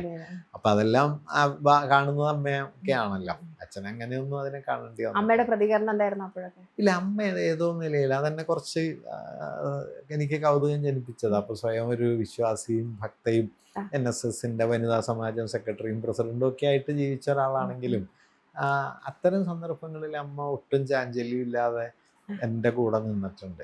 അതൊരു പക്ഷേ മകനോടുള്ള സ്നേഹമായിരിക്കാം, അല്ലെങ്കിൽ അതിന്റെ ശരിയെ കുറിച്ചുള്ള ബോധ്യമാണോ എനിക്ക് അറിഞ്ഞുകൂടാ. ബട്ട് അമ്മയ്ക്കൊരു ചാഞ്ചല്യം ഉണ്ടായിരുന്നില്ല. നിലപാടുകളുടെ ബോധ്യം കൂടി ആയിരിക്കാം. അതെ, അത്തരം ഇഷ്യൂസിലൊന്നും അമ്മയ്ക്കൊരു പ്രശ്നം ഉണ്ടായിട്ടില്ല. പിന്നെ ഏതോ നിലയിൽ ഞാൻ എടുത്ത നിലപാട് ശരിയാണെന്നൊരു തോന്നൽ അമ്മയ്ക്ക് അത്തരം സന്ദർഭങ്ങളിലുണ്ടായിരുന്നു. പിന്നെ എന്നെ അച്ഛൻ രക്ഷിച്ച ഒരു കാര്യം കൂടി ഞാൻ സാന്ദർഭികമായിട്ട് പറയാം. കുട്ടിക്കാലത്ത് ഞാൻ മിക്കവാറും ഏകാഗിയാണ്. ചേച്ചിയാണ് ഉള്ളത്. ചേച്ചി എന്നേക്കാൾ ഒരു 3 വയസ്സിന് മുതിർന്ന ആളാണ്. അപ്പോൾ എനിക്ക് അങ്ങനെ കളിക്കൂട്ടുകാരൊന്നും ഇവിടെ ഉണ്ടായില്ല. അപ്പോൾ 4ാം ക്ലാസ്സിലും 5ാം ക്ലാസ്സിലും മറ്റോ പഠിക്കുമ്പോൾ കുറച്ചപ്പുറത്തൊരു അമ്പലമുണ്ട്. അവിടെ RSSന്റെ ശാഖയുണ്ട്. അവിടെ ഈ കുട്ടികൾ കളിക്കാനും വൈകുന്നേരം പരിപാടികൾക്കൊക്കെ ഉണ്ടല്ലോ. അപ്പോൾ അതിന് എന്നെ അതിൽപ്പെട്ട ആരോ വിളിക്കുകയും ഞാനപ്പോൾ അതിൽ ചെല്ലാമെന്ന് പറയുകയും ഞാൻ പോകാനായിട്ട് അച്ഛനോട് അനുവാദം ചോദിക്കുകയും ചെയ്തു. ഇങ്ങനെ അവിടെ ശാഖയിൽ പോകണം എന്ന് പറഞ്ഞു. അപ്പോൾ അച്ഛൻ എൻ്റെ അടുത്ത് കർക്കശമായിട്ട് പറഞ്ഞു അതിന് പോണ്ട എന്ന് പറഞ്ഞു. എന്തുകൊണ്ടാണെന്നൊന്നും പറയുക വിശദീകരിച്ച് തരുമൊന്നും ചെയ്തില്ല. എങ്കിലും പോണ്ടെന്നുള്ള കാര്യത്തിൽ അച്ഛൻ വളരെ കർക്കശമായ ഒരു സ്റ്റാൻഡ് എടുത്തു. അതിൽ പോകാൻ പറ്റില്ല എന്ന് പറഞ്ഞു. അതിനുശേഷമാണ് എൻ്റെ വീടിൻ്റെ കിഴക്ക് വശത്ത് തന്നെ പള്ളിയുണ്ട്. അവിടെ ഈ വോളിബോൾ കളിയൊക്കെ വരുന്നത് ആ ഒരു സമയത്താണ്. അങ്ങനെ ഞാൻ പിന്നെ അവിടെ വോളിബോൾ കളിക്കാൻ പോവുകയും വാസ്തവത്തിൽ എൻ്റെ ഒരു ജീവിതത്തിൽ ഒരു സെക്യുലർ എക്സ്പീരിയൻസ് രൂപപ്പെടുന്നത് ആ വോളിബോൾ കളിയിലാണ്. കാരണം അവിടെ ഈ പറഞ്ഞ കർഷക തൊഴിലാളികളുടെ കുട്ടികൾ, അല്ലെങ്കിൽ ഈ കെട്ടിട നിർമ്മാണ ജോലിയിൽ ഏർപ്പെടുന്ന, ഇവിടെ മിക്കവാറും 2 മേഖലയിലെ ജോലിക്കാരാണ് കൂടുതലുള്ളത്. അപ്പോൾ അവരോടൊപ്പമൊക്കെ ഇടപഴകി ജീവിക്കാൻ പറ്റിയതുകൊണ്ട് അങ്ങനെ ഞാനൊരു 6-7 ക്ലാസ് മുതൽ ഒരു പ്രീ ഡിഗ്രി വരെയൊക്കെ ഒരു 5-8 വർഷക്കാലം അതിൻ്റെ ഭാഗമായിട്ട് ജീവിച്ചു. അതെന്നെ വാസ്തവത്തിൽ ഇങ്ങനെ വേറൊരു തരത്തിൽ എന്നെ തുറന്നു തന്നൊരു സംഗതിയാണ്. കാരണം നമ്മൾ ഈ എന്താ പറയുക, സെക്യുലർ എന്നൊക്കെ പറയുന്നത് തത്വമൊന്നും അല്ലല്ലോ, മനുഷ്യർക്കിടയിൽ ജീവിച്ചുണ്ടാകുന്ന ഒരു അനുഭവമാണല്ലോ. ഇപ്പം ദാരിദ്ര്യം എന്താണെന്നും പട്ടിണി എന്താണെന്നും ഒക്കെ നമ്മൾ മനസ്സിലാക്കുന്നത് വ്യക്തിപരമായിട്ടല്ല, ഈ സുഹൃത്തുക്കളുടെ ജീവിതത്തിൽ കണ്ട് അതിനോടൊപ്പം ചേർന്ന് നടന്നിട്ടാണ്. അങ്ങനെയാണ് ഞാൻ പതിയെ രാഷ്ട്രീയ പ്രവർത്തനത്തിലേക്കൊക്കെ വരുന്നത്. അപ്പം വാസ്തവത്തിൽ എൻ്റെ ഒരു സെക്യുലർ ലൈഫ് എന്ന് പറയുന്നത്, സെക്യുലർ എന്ന് പറയുന്ന തത്വമൊന്നും പഠിച്ചിട്ടൊന്നുമല്ല, മറിച്ച് ഈ മനുഷ്യർക്കിടയിൽ ജീവിച്ചത് ആ ഒരു കൂട്ടായ്മയിൽ നിന്ന് കിട്ടിയതാണ്. ഈ പള്ളിപ്പറമ്പിലെ മാങ്ങയെല്ലാം പൊട്ടിച്ച് തിന്നു, അവിടെ കളിച്ചും അവിടെ നിന്ന് വെള്ളം കുടിച്ചും, അവിടുത്തെ പെരുന്നാളിന് അവിടെ പോയിരുന്നു, പ്രദക്ഷിണം നടക്കുമ്പോൾ ഞങ്ങൾ കൂട്ടുകാരെല്ലാം കൂടി ചേർന്ന് അതിൻ്റെ പിന്നാലെ അറ്റം വരെ പോവും, തിരിച്ചു വരും. അങ്ങനെയൊക്കെ ഉള്ളൊരു ആക്ടിവിറ്റീസിൻ്റെ. നേരെ മറിച്ച് ശാഖയിലായിരുന്നു പോയിരുന്നതെങ്കിൽ ഞാൻ വേറൊരു പ്രകാരത്തിലായിപ്പോയേനെ. കാരണം അതൊന്നും അല്ല എന്ന് പറയാനോ തിരുത്താനോ ഒന്നും ആരുമില്ല. ഏതോ നിലയിൽ അച്ഛൻ എടുത്ത ഒരു പൊസിഷൻ കൊണ്ടാണ്. അച്ഛനൊരു ഇടതുപക്ഷ അനുഭാവിയായിരുന്നു. പണ്ട് ഇവിടെ പഞ്ചായത്ത് തിരഞ്ഞെടുപ്പിൽ മത്സരിച്ചിട്ടുണ്ട്, ജയിച്ചൊന്നുമില്ല, പക്ഷെ അച്ഛൻ മത്സരിച്ചിട്ടുണ്ട്. പക്ഷെ ഭയങ്കര വിശ്വാസിയായിരുന്നു, ഭയങ്കര ദൈവബോധമുള്ള ആളായിരുന്നു. പക്ഷേ ഈ ദൈവബോധം എന്തൊരു മതവിദ്വേഷമാകാൻ അച്ഛനൊരിക്കലും സമ്മതിച്ചിട്ടുമില്ല. അപ്പോൾ അമ്മയുടെ ജീവിതം അങ്ങനെയല്ല. അങ്ങനെ അച്ഛൻ്റെ കുറേ കരുതലുകൾ അറിഞ്ഞും അറിയാതെയും എന്നെ രക്ഷിച്ചിട്ടുണ്ടെന്നാണ് ഇപ്പം ഞാൻ തിരിഞ്ഞു നോക്കുമ്പോൾ. അന്നൊന്നും നമുക്ക് ഇതിൻ്റെ പ്രാധാന്യം അറിഞ്ഞുവിടാല്ല. കാരണം ഒരു 10 വയസ്സിലൊക്കെ ഒരു മൂമെൻറ്റിൽ പെട്ടുപോയാൽ പിന്നെ നമ്മൾ അതിൽ നിന്ന് റിയലൈസ് ചെയ്ത് മാറി വരിക എളുപ്പമല്ല. കുറച്ച് പോകും. പിന്നെ നമ്മുടെ മനോഘടന, അതെ മനോഘടന അങ്ങനെ ഫ്രെയിം ചെയ്യപ്പെടുമല്ലോ. പിന്നെ നമുക്കതിനോട് ക്രിട്ടിക്കലാവാൻ താരതമ്യേന പറ്റില്ല, ചിലപ്പോൾ പറ്റിക്കൂടായില്ല. അതാണ് ഇപ്പൊ നടന്നുകൊണ്ടിരിക്കുന്നത്. അതെ അതെ അതെ അതെ ഇപ്പോഴത്തെ ലോകം ഏതാണ്ട് ആ നിലയിലാണല്ലോ. കുട്ടികളെ തന്നെ ഇങ്ങനെ ചാനലൈസ് ചെയ്ത് കൊണ്ടുപോകല്ലേ. മഹാഭാരതം പ്രഭാഷണ സീരീസ്, അതിൽ ഇളയിടം അതുവരെ ശീലിച്ച ഒരു ശൈലിയിൽ നിന്നും മാറുന്നു. അതിന് തീർത്തും എന്താണ് പറയുക, ഒരു തരത്തിലുള്ള ആത്മീയമായ ഒരു ചുറ്റുപാട് സൃഷ്ടിക്കുന്ന രീതിയിലേക്ക് അതിൻ്റെ ഒരു മോഡുലേഷൻ മാറുന്നുണ്ട്. കഥാപാത്രങ്ങൾ സപ്താഹമായി എനിക്ക് പറ്റുന്ന രീതിയിലേക്കുള്ള കാര്യങ്ങളിലേക്ക് പോകുന്നു. പക്ഷെ അതിൻ്റെ കണ്ടന്റ്, അതിൻ്റെ ഉള്ളടക്ക സംബന്ധമായിട്ട് നേർവിപരീതമായ ആശയങ്ങളിലേക്ക് പകർത്തി വെക്കുന്നു. ബൗദ്ധികമായിട്ടുള്ള ഉദ്ദേശപരമായിട്ടുള്ള ചില തിരുത്തലുകൾ സീരിയസ് ആയിട്ട് വരും, ഇളയിടം കൊണ്ടുവരുന്നു. അത് മലയാളി ഉള്ളിടത്ത് എല്ലായിടങ്ങളിലും, മലയാളി എവിടെയെല്ലാം ഉണ്ടോ അവിടെയെല്ലാം ഇത് ദിവസങ്ങളോളം ആഴ്ചകളോളം അവതരിപ്പിക്കപ്പെടുന്നു. എനിക്ക് തോന്നുന്നു വർഷങ്ങളോളം കേൾക്കുന്നുണ്ട്, ഇപ്പോഴും അവതരിപ്പിക്കപ്പെടുന്നുണ്ട്. എന്തായിരുന്നു അതിന്റെ പർപ്പസ്? മഹാഭാരത പ്രഭാഷണത്തിൻ്റെ ഒരു ജീനിയോളജി ഭയങ്കര രസകരമാണ്. അത് വാസ്തവത്തിൽ ഞങ്ങളുടെ യൂണിവേഴ്സിറ്റിയിലെ എം എ വിദ്യാർത്ഥികൾക്കൊരു കോഴ്സ് ഉണ്ടായിരുന്നു. ആ കോഴ്സ് മഹാഭാരതം മലയാളത്തിൽ 4 മൊഡ്യൂളുള്ള, ഇപ്പോൾ കവിതയിൽ മഹാഭാരതം വന്നത്, നോവലിൽ വന്നത്, ഇതര പഠനങ്ങളിൽ വന്നത്, അങ്ങനെ 3 മൊഡ്യൂള്. ആമുഖമായിട്ട് മഹാഭാരതത്തിൻ്റെ ആഖ്യാന സവിശേഷതകൾ, ചരിത്രം എല്ലാം കൂടി വരുന്ന ഒരു മൊഡ്യൂള്. അങ്ങനെ 4 ഭാഗങ്ങൾ. അപ്പോൾ ഫസ്റ്റ് മൊഡ്യൂള് ഞാനാണ് എടുക്കുന്നത്. അപ്പോൾ എൻ്റെ അടുത്ത് എൻ്റെ സുഹൃത്ത് അജയനും HOD ആയിരുന്ന രവികുമാർ സാറും ഒക്കെ പറഞ്ഞു, ഇത് നമുക്ക് പൊതുവായിട്ട് ചെയ്യാം, കാരണം യൂണിവേഴ്സിറ്റി ആണല്ലോ, എല്ലാവർക്കും താല്പര്യം ഉണ്ടാവും, അങ്ങനെ ചെയ്യാം എന്ന് പറഞ്ഞു. അപ്പം അങ്ങനെ ഞാനൊന്നും പഠിച്ചതാണ്, കാരണം 5 ദിവസം തുടർച്ചയായിട്ട് പറയണമെങ്കിൽ കുറേ പ്രിപ്പയർ ചെയ്യണമല്ലോ. പക്ഷെ പിന്നെ ഒരു രസത്തിന് ഞാനതങ്ങ് ഏറ്റെടുത്തു. ഒരാഴ്ച, തിങ്കളാഴ്ച മുതൽ വെള്ളിയാഴ്ച വരെ 2 മണിക്ക് തുടങ്ങും, ഒരു 3:30 മണി വരെയൊക്കെ പറയും. പിന്നെ എന്തെങ്കിലും ചോദ്യോത്തരം 4 മണിക്ക് മുമ്പ് വൈൻഡപ്പ് ചെയ്യും. അങ്ങനെ എങ്കിലും ആദ്യത്തെ പറച്ചിലിൽ തന്നെ അത് കുറേ ആളുകൾ പുറത്തുനിന്നൊക്കെ അറിഞ്ഞ് കേൾക്കാൻ വന്നു. കുട്ടികൾ ധാരാളം വന്നു. എല്ലാവർക്കും പൊതുവെ സ്വീകാര്യമായി. അപ്പോഴാണ് ഈ കേരള ലളിതകലാ അക്കാദമി മഹാഭാരതത്തെ മുൻനിർത്തി ഒരു 15 ദിവസത്തെ ഒരു ക്യാമ്പ് സംഘടിപ്പിച്ചു. പെയിൻറ്റിങ് ക്യാമ്പാണ്. പക്ഷെ എല്ലാ ദിവസവും വൈകുന്നേരം അവർ പല പരിപാടികൾ ഇങ്ങനെ നടത്തുന്നുണ്ടായിരുന്നു. അപ്പോൾ എന്നെ സത്യപാലായിരുന്നു അന്ന് എൻ്റെ സെക്രട്ടറി, CN നായരും ചെയർമാനും സത്യപാല സെക്രട്ടറി. അപ്പോൾ സത്യപാല എന്നെ വിളിച്ചിട്ട് ആ പ്രഭാഷണം മൂപ്പര് ഇതെങ്ങനെയോ അറിഞ്ഞിരുന്നു. അപ്പോൾ അതൊന്നും ഇവിടെ നടത്തണം, നമുക്കിങ്ങനെ ഒരു ക്യാമ്പുണ്ട്, 5 ദിവസം വൈകുന്നേരം അവിടെ നടത്തണമെന്ന് പറഞ്ഞു. അപ്പോൾ ഞാൻ ശരി എന്ന് സമ്മതിക്കുക. ഞാനത് രാമനിലയത്തിൽ പോയി താമസിച്ചിട്ട് ഇപ്പോൾ പകലൊക്കെ ഇരുന്ന് ഇതിന് വേണ്ട കുറേ വായനകൾ നടത്തും. നേരത്തെ തയ്യാറാക്കിയൊരു നോട്ടുണ്ട്, അത് കുറച്ചും കൂടിയൊക്കെ ഒന്ന് സൂക്ഷ്മമാക്കി പറഞ്ഞു. പക്ഷെ അവിടെ അത് വേറൊരു ഡയമെൻഷനിലേക്ക് പോയി. അതിനൊരു 2 കാരണമുണ്ട്. ഒന്ന്, കുട്ടികളെപ്പോലെ ഒരു സദസ്സായിരുന്നില്ല. വളരെ പ്രോമിനൻ്റായ ഒരുപാട് മനുഷ്യർ അന്ന് അത് കേൾക്കാൻ വരുന്നുണ്ട്. ഇപ്പോൾ VK ശ്രീരാമൻ ദിവസവും വരുമായിരുന്നു, ശ്രീരാമേട്ടൻ വന്ന് മുമ്പിലിരിക്കും, റഫീഖ് അഹമ്മദ് ഉണ്ടായിരുന്നു, അല്ലെങ്കിൽ PP രാമേന്ദ്രൻ, അല്ലെങ്കിൽ KP മോഹനൻ മാഷ്, അങ്ങനെ തൃശ്ശൂരുള്ള നമുക്ക് MV നാരായണൻ മാഷ്, ഇവരൊക്കെ വന്നിരിക്കും. അപ്പം ഇവരോടിത് പറയുക എന്നുള്ളതൊരു ചലഞ്ചാണല്ലോ. കാരണം ഇവരെ കൺവിൻസ് ചെയ്ത് പറയുക എന്നുള്ളത് ക്ലാസ് മുറിയിൽ MA കുട്ടികളോട് പറയുന്ന പോലെയല്ല. അതുകൊണ്ട് തന്നെ കുറേ കൂടി സൂക്ഷ്മമായിട്ട് അന്വേഷിക്കാനും ആലോചിക്കാനും ഒക്കെ ഞാനും നിർബന്ധിതനായി തീർന്നു. പിന്നെ 5 ദിവസം പകല് ഫ്രീ കിട്ടിയപ്പോൾ പകൽ മുഴുവൻ ഇരുന്ന് ഇതിന് വേണ്ട വായനകളും ഒരുക്കങ്ങളും ഒക്കെ നടത്തി ഫ്രഷായിട്ടാണ് വൈകുന്നേരം പറയുക. അങ്ങനെ വന്നപ്പോൾ അതിൻ്റെ മെത്തഡോളജി കുറേ കൂടി മാറി. ആദ്യം പറഞ്ഞ അതേ രൂപത്തിലല്ല ഞാൻ തൃശ്ശൂർ പറയുന്നത്. അപ്പോഴേക്കും ഞാൻ അതിൻ്റെ വിഭജനമൊക്കെ കുറച്ചുകൂടി മാറ്റി, കുറെ കൂടി അതിനൊരു അക്കാഡമിക്കായ സ്വഭാവവും അതേസമയം അവതരണപരമായി അത് വൈകാരികവും ആയി. ഈ 2 ആസ്പെക്റ്റും അതിനകത്തുണ്ട്. അതിനകത്തൊരു ഇമോഷണൽ കണ്ടന്റും ഉണ്ട്, മെത്തഡോളജിക്കലായ ഒരു റിഗറും അതിനകത്തുണ്ട്. അപ്പം ഇത് തമ്മിൽ കൂടിക്കലർന്നാണ് അത് വികസിച്ചത്. അവിടെ അത് കേട്ട ആളുകളൊക്കെ പറഞ്ഞിട്ട് പിന്നെ MP രാജേഷ് എന്ന് പാലക്കാട് MP ആണ്, പാലക്കാട് അത് പറയണമെന്ന് പറഞ്ഞ് വിളിക്കുകയും പാലക്കാട് ഞാൻ പോയി പറഞ്ഞു. അത് റെക്കോർഡ് ചെയ്തു. അത് റെക്കോർഡ് ചെയ്തിട്ടാണ് ഇപ്പോഴും യൂട്യൂബിൽ കിടക്കുന്നത്. അത് പെട്ടെന്ന് തന്നെ അതങ്ങോട്ട് വൈറലായി, അത് പടർന്നു പിടിച്ചു. അതിനൊരു കാരണം എന്താണെന്നറിയോ, ഈ മഹാഭാരതമൊക്കെ ആളുകളുടെ ഉള്ളിലുണ്ട്.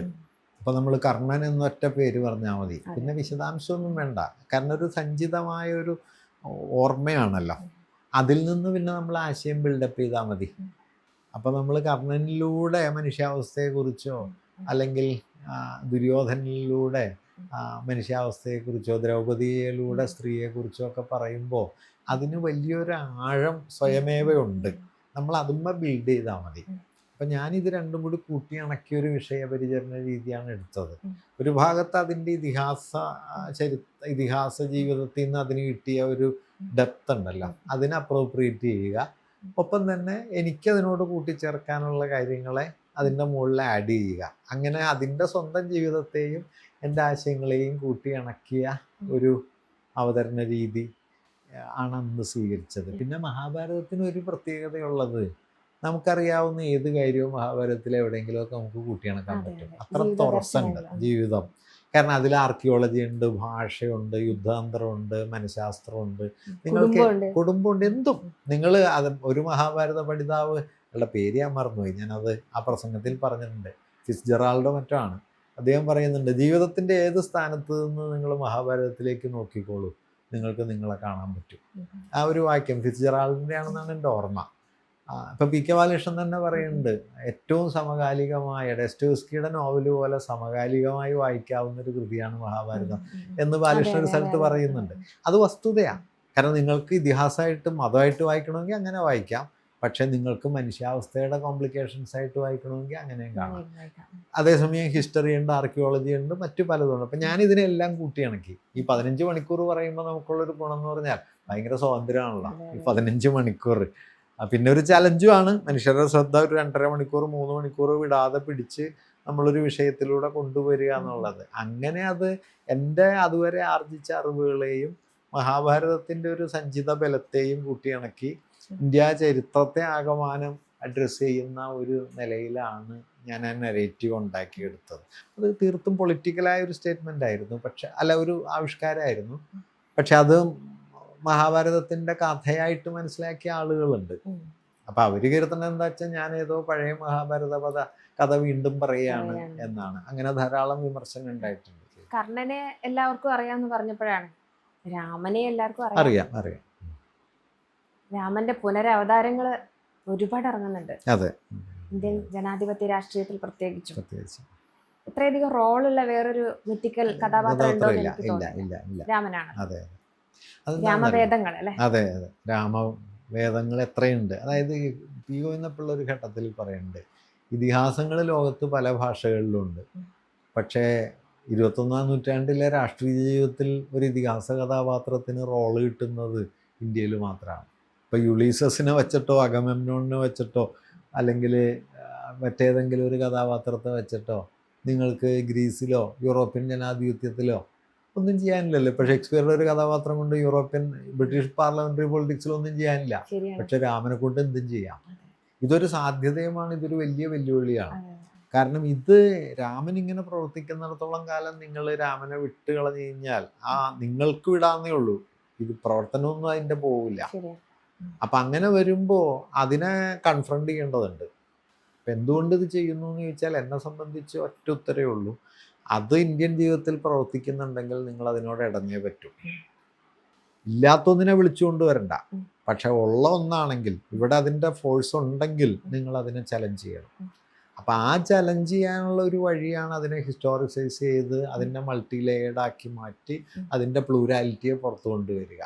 ഇപ്പോൾ അങ്ങനെ ഒരു ശ്രമം ഞാൻ കുറേ നടത്തിയിട്ടുണ്ടെന്നാണ് എൻ്റെ ഒരു ബേസിക്കായൊരു വിശ്വാസം. ഇപ്പം രാമായണം തന്നെ എടുത്തു കഴിഞ്ഞാൽ ഇപ്പം രാമാനുജനൊക്കെ പറയുന്നുണ്ട്, വാൽമീകി രാമായണത്തിൽ നിന്ന് പൊട്ടിപ്പടർന്നുണ്ടായതൊന്നുമല്ല രാമായണം, മറിച്ച് രാമകഥ എന്ന് പറയുന്ന ഒരു അടിസ്ഥാന ചട്ടക്കൂട് പല രൂപത്തിൽ ഇന്ത്യൻ ഭൂഖണ്ഡത്തിൽ വ്യാപിച്ചതാണ്. അത് ഉത്തരഭാരതത്തിൽ ഒരു നിലയ്ക്ക്, ദക്ഷിണേന്ത്യയിൽ ഒരു നിലയ്ക്ക്, കംബോഡിയയിൽ ഒരു നിലയ്ക്ക്, അങ്ങനെ പടരുകയാണ്. ഈ പടർച്ചയുടെ കഥ പറഞ്ഞുറപ്പിച്ചാലാണ് നിങ്ങൾക്ക് അതിൻ്റെ സിംഗുലാരിറ്റിയിൽ ഉന്നുന്ന ഈ ഹിന്ദുത്വത്തെ ചെറുക്കാൻ പറ്റും. അല്ലാതെ രാമായണമേ ഇല്ല എന്ന് നിങ്ങൾ നടിച്ചാൽ രാമായണം ഇല്ലാണ്ടാവുമൊന്നുമില്ല. നിങ്ങൾക്ക് വേണമെങ്കിൽ മാറി നിൽക്കാം, പക്ഷേ അതിവിടെ പ്രവർത്തിച്ചുകൊണ്ടിരിക്കുകയാണല്ലോ. അപ്പം ഞാനതിൽ ഈ എന്നെ സംബന്ധിച്ച് നമ്മുടെ മുമ്പിൽ മൂർത്തമായിട്ടുള്ളൊരു യാഥാർത്ഥ്യത്തെ നമ്മൾ ആഗ്രഹിച്ചതുകൊണ്ട് ഇല്ലാതാക്കാനോ അവഗണിച്ചതുകൊണ്ട് റദ്ദാക്കാനോ പറ്റില്ല. അതിനോട് നേർക്ക് നേരെ ഏറ്റുമുട്ടുക എന്നുള്ളത് മാത്രമേ ചെയ്യാൻ പറ്റുള്ളൂ. അതിപ്പോൾ ഞാനായിട്ട് ആദ്യം ചെയ്തു എന്നൊന്നും ഞാൻ കരുതണമില്ല കേട്ടോ. ഇപ്പോൾ കോസാംബിയുടെ പഠനങ്ങളുണ്ട്, ഥാപ്പറുടെ ഉണ്ട്, കെ ദാമോദരൻ്റെ ഉണ്ട്, EMSൻ്റെ ഉണ്ട്, സംകൃത്യായൻ്റെ, ഇരാവതി കാർവയുടെ എത്രയോ പേര് ചെയ്തിട്ടുണ്ട്. അല്ലാതെ ഇതിപ്പം ഞാൻ പുതിയതായി ചെയ്തൊരു കാര്യമൊന്നുമല്ല. ഞാൻ പിന്നെ എന്താണെന്ന് വെച്ചാൽ അതിനൊരു ലാർജർ പ്രൊജക്റ്റാക്കി മാറ്റി. അവരൊക്കെ പഠനങ്ങൾ എഴുതി എന്നതിനപ്പുറം ഒരു മുഴുനീള പദ്ധതിയായിട്ട് അവരാരും ഒരുപക്ഷെ ചെയ്തിട്ടുണ്ടാവില്ല. ഞാൻ അതെല്ലാം കൂട്ടിയിണക്കിയപ്പോൾ എനിക്കിതിനൊരു കുറെ കൂടി വലിയ പ്രോജക്റ്റ് ആക്കാൻ പറ്റി. അതിപ്പോൾ ഈ കേസരി ഒരു ഘട്ടത്തിൽ പറയുന്നുണ്ട്. പള്ളത്ത് രാമൻ രാവണായനം എഴുതാൻ തീരുമാനിച്ചു രാമായണത്തിനെതിരെ. അപ്പോൾ കേസരി അതിനെ അപ്രീഷിയേറ്റ് ചെയ്ത് കുറിപ്പ് ലേഖനമൊക്കെ എഴുതി ജൈന പാരമ്പര്യത്തിൽ നിന്ന് കിട്ടുന്ന രാവണ കഥകളെക്കുറിച്ചൊക്കെ പറഞ്ഞു. അതൊക്കെ സ്വീകരിക്കണം എന്ന് പറഞ്ഞു. പക്ഷേ ഏറ്റവും ഒടുവിൽ കേസരി പറയുന്നൊരു കാര്യം, രാവണായനം എഴുതിക്കൊണ്ട് മിസ്റ്റർ പള്ളത്ത് രാമൻ നടത്താനിരിക്കുന്ന വിപ്ലവത്തെക്കാൾ വളരെ അതിനെ കവിഞ്ഞ വിപ്ലവം രാമായണം വീണ്ടും എഴുതിക്കൊണ്ട് മിസ്റ്റർ കുമാരൻ ആശാൻ നടത്തിയിട്ടുണ്ട്. ചിന്താവിഷ്ടയായ സീത. എന്നിട്ട് പിന്നെ അധികം പറയണത്, ഇന്നത്തെ നിലയിൽ മിസ്റ്റർ കുമാരനാശാൻ്റെ മാർഗം പിന്തുടരുന്നതാണ് നല്ലത്. ഇതെന്തുകൊണ്ടാണെന്ന് വെച്ച് കഴിഞ്ഞാൽ, ഇപ്പം രാവണനെ മുൻനിർത്തി നിങ്ങളൊരു കൗണ്ടർ നെറേറ്റീവ് ഉണ്ടാക്കിയാൽ രാമനിലും രാമായണത്തിലും താല്പര്യമുള്ള ഒരാളെ അത് സ്പർശിക്കില്ല. അത് വേറൊരു കാര്യമാണ്. അതിലൊരു ഓൾട്ടർനേറ്റീവ് എന്നുള്ള നിലയ്ക്ക് ആരെങ്കിലും, മറിച്ച് നിങ്ങൾ ഈ രാമായണത്തെ ചലഞ്ച് ചെയ്യണോ, അതിൻ്റെ ഉള്ളിൽ പോയി യുദ്ധം ചെയ്യണം. അതാണ് കേസരി പറഞ്ഞത്. അതൊരു പ്രധാനപ്പെട്ട കാര്യമാണെന്നൊരു തോന്നലുണ്ട്. ഞാൻ കരുതുന്നത് ഇന്ത്യൻ ട്രഡീഷൻ എന്ന് വിളിക്കുന്ന ഒരു വലിയ അംശത്തെ, ഞാൻ പറയണത് ഹിന്ദു ട്രഡീഷനൊന്നുമല്ല, അത് ഹൈലി പ്ലൂരലാണ്. അങ്ങനെ ഹിന്ദു ട്രഡീഷൻ അല്ലെങ്കിൽ ജാനകി എന്ന സിനിമയുടെ പേര് മാറ്റണമെന്ന് ഒരു പ്രത്യേക വിഭാഗം ആശുപിടിക്കുന്നത് എന്തിന്? അല്ല, അതെന്താന്ന് വെച്ച് കഴിഞ്ഞാൽ, ഞാൻ അതിൽ കാണുന്നത് നമ്മുടെയൊക്കെ രാഷ്ട്രീയ പ്രസ്ഥാനങ്ങൾക്കും ഈ മതനിരപേക്ഷ പാരമ്പര്യത്തിനൊക്കെ സംഭവിച്ച ഒരു വലിയ പരിമിതി ഇന്ത്യൻ ഭൂതകാലത്തിൻ്റെ ഈ ബഹുത്വത്തെ, പ്ലൂരാലിറ്റിയെ ഒരു എക്സ്പീരിയൻഷ്യൽ വാല്യൂ എന്ന നിലയിൽ ഇന്ത്യക്കാരിലേക്ക് എത്തിക്കുന്നതിൽ പരാജയപ്പെട്ടതാണ്. ഭയങ്കരമായി പരാജയപ്പെട്ടതാണ്. ഇപ്പോൾ സബിത ധരിക്കുന്ന വസ്ത്രം എന്ന് പറയുന്നത് ഒരു ഇൻഡോ പാർത്തിയൻ പാരമ്പര്യത്തിൽ നിന്ന് ഇന്ത്യയിലേക്ക് വന്ന വസ്ത്രധാരണത്തിൻ്റെ തുടർച്ചയിലാണ് ഈ കുർത്തയും ഈ ഷോളും ഒക്കെ ഉള്ളത്. പക്ഷേ നമ്മളത് ഒരിക്കലും അങ്ങനെ അറിയില്ല. ഇപ്പം നമ്മുടെ ഭക്ഷണം, നമ്മുടെ വസ്ത്രം, നമ്മുടെ ദൈവസങ്കല്പങ്ങൾ, ഇതൊക്കെ എത്രയോ തരത്തിലുള്ള കൂടിക്കലരലുകൾ വഴി ഉണ്ടായതാണ്. ഇപ്പം കാലിൽ അമ്പുകൊണ്ട് മരിക്കുന്ന കൃഷ്ണനെ പോലെ കാൽമടമ്പിൽ അമ്പുകൊണ്ട് അക്കിലസും മരിക്കുന്നുണ്ട്. നാരായണത്തു ഭ്രാന്തനെ പോലെ ഒരു ഭ്രാന്തൻ ഗ്രീക്ക് പുരാണത്തിലുണ്ട്, സിസിഫിസ്. പക്ഷെ നമുക്കറിയില്ല. അതായത് നമ്മിൽ എത്രയെല്ലാം പാരമ്പര്യങ്ങൾ കൂടിക്കലർന്നിരിക്കുന്നു എന്ന് അറിഞ്ഞിട്ടല്ല നമ്മൾ ജീവിക്കണം. ദാറ്റ് മീൻസ് നമ്മുടെ പ്ലൂരാലിറ്റിയെ, നമ്മുടെ ഉണ്മയുടെ അടിസ്ഥാനപരമായ ഒരു ബഹുത്വത്തെ നമുക്കറിയില്ല. അത് പറഞ്ഞുറപ്പിക്കാനായിട്ട് ഇന്ത്യയിൽ ഒരു ശ്രമവും ഫലപ്രദമായിട്ടുണ്ടായില്ല. അക്കാഡമീഷ്യന്മാർ പൊട്ടുംപിടിയായിട്ടൊക്കെ അവിടെ ഇവിടെ പറഞ്ഞു. പക്ഷെ പൊതുബോധത്തെ സംബന്ധിച്ച് അതൊട്ടും എന്താ പറയുക, സ്ഥാപിക്കപ്പെട്ടില്ല. അതുകൊണ്ട് എന്ത് പറ്റുമെന്ന് വെച്ചാൽ, ഇപ്പോൾ വാൽമീകി രാമായണത്തിൽ നിന്നുള്ള പൊടിപ്പുകളാണ് മറ്റെല്ലാം രാമായണ കഥകളും എന്ന് വിശ്വസിക്കുന്നവരായിരിക്കും ഇന്ത്യയിൽ ഭൂരിപക്ഷവും. അല്ലാതെ വാൽമീകി രാമായണം ഇന്ത്യയിലെ അനവധി രാമായണ പാഠങ്ങളിൽ ഒന്ന് മാത്രമാണെന്നും രാമകഥയ്ക്ക് വാൽമീകി രാമായണത്തെക്കാൾ വളരെയധികം പഴക്കമുണ്ടെന്നും ഇന്ത്യയിലെ ഒരു 99% ആളുകൾക്കും അറിവുണ്ടാവില്ല. ഇത് ഞാൻ പറയുന്നത് ഇതൊരു അക്കാഡമിക് ഇഷ്യൂ അല്ല. ഈ ഞാൻ പറഞ്ഞ തിരിച്ചറിവുണ്ടെങ്കിലേ, രാമകഥയാണ് പ്രാഥമികം. അത് പലതരത്തിൽ പറഞ്ഞതിൽ ഒരു കഥയാണ് വാൽമീകി രാമായണം. അതിൻ്റെയും പിൽക്കാല വെർഷനാണ് നമ്മുടെ തുളസീദാസിൻ്റെ രാമചരിതമാനസം എന്ന നിലയിൽ ഇതിനെ ആളുകൾ ഉൾക്കൊണ്ടിട്ടുണ്ടെങ്കിൽ രാമനെ ചൊല്ലിയുള്ള ഈ ബലംപിടുത്തം കുറേ അവസാനിക്കും. കാരണം സീതയുടെ എന്താ പറയാ, രാമന്റെ മകളായ സീതയും രാമായണ കഥാ പാരമ്പര്യത്തിലുണ്ട്. വള്ളത്തോളിന്റെ രാവണ സീത. അതെ. അപ്പൊ രാമന്റെ മകളായ സീതയും ഉണ്ട്, രാവണന്റെ മകളായ സീതയുണ്ട്, രാവണപുത്രി. അങ്ങനെ ഒരു കഥയുണ്ട്. പക്ഷേ ഇതാരറിയുന്നു? അല്ലെങ്കിൽ രാവണനെ വധിക്കുന്ന സീത നമ്മുടെ രാമായണ പാരമ്പര്യങ്ങളിൽ ഒരിടത്തുണ്ട്, രാമനല്ല. ജൈന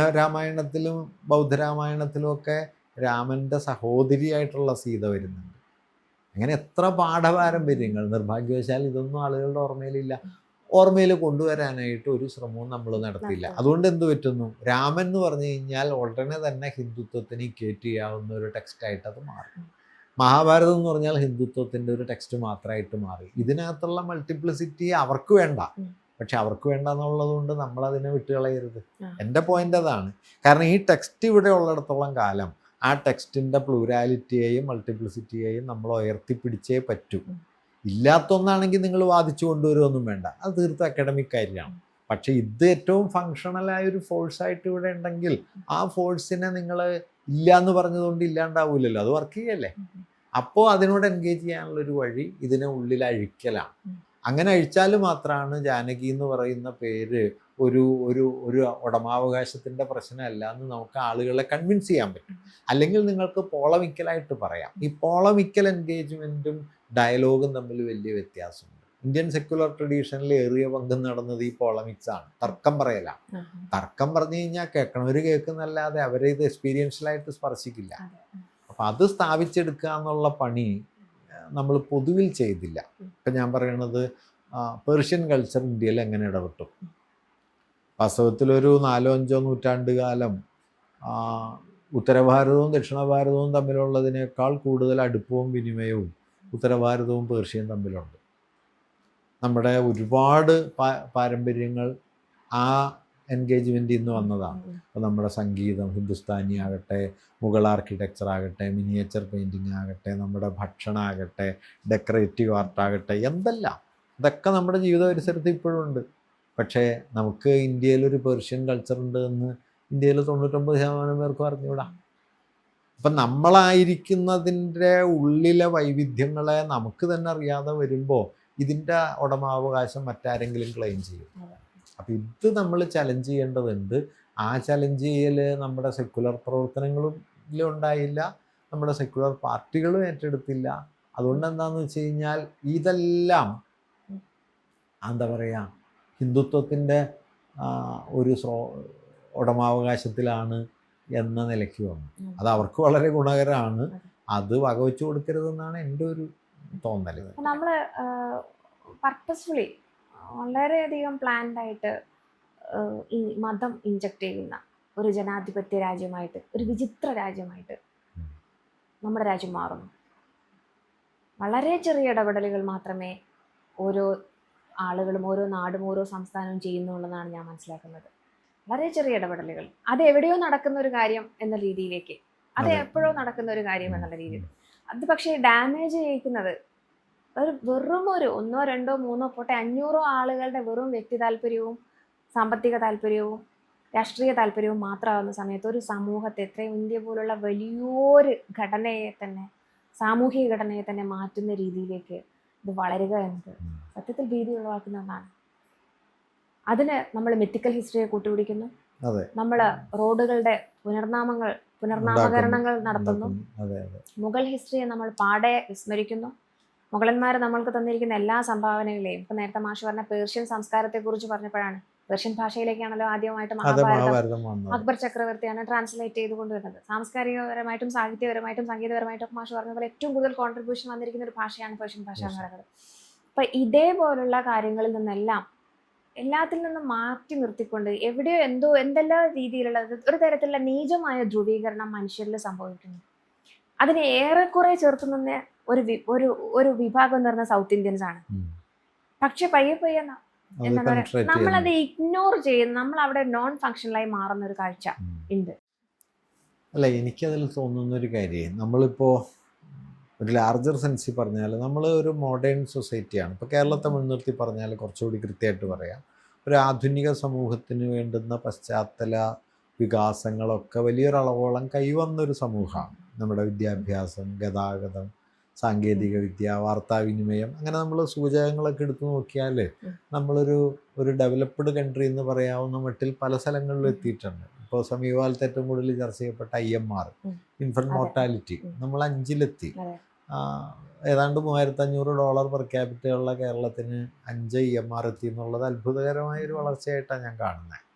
അല്ലെങ്കിൽ 5 ലക്ഷം ആളുകൾക്ക്, കുടുംബങ്ങൾക്ക് വീട് നൽകാൻ പറ്റി എന്നുള്ളത് ഒരു കമ്മ്യൂണിറ്റി എന്നുള്ള നിലയ്ക്കാണ്, ഞാനതൊരു ഗവൺമെൻറ് നേട്ടം എന്നുള്ള നിലയേക്കാൾ കൂടുതൽ ഒരു സമൂഹം എന്നുള്ള നിലയ്ക്കുള്ള നമ്മുടെ വലിയ അഭിമാനങ്ങളിലൊന്നായിട്ട് കാണേണ്ടതാണ്.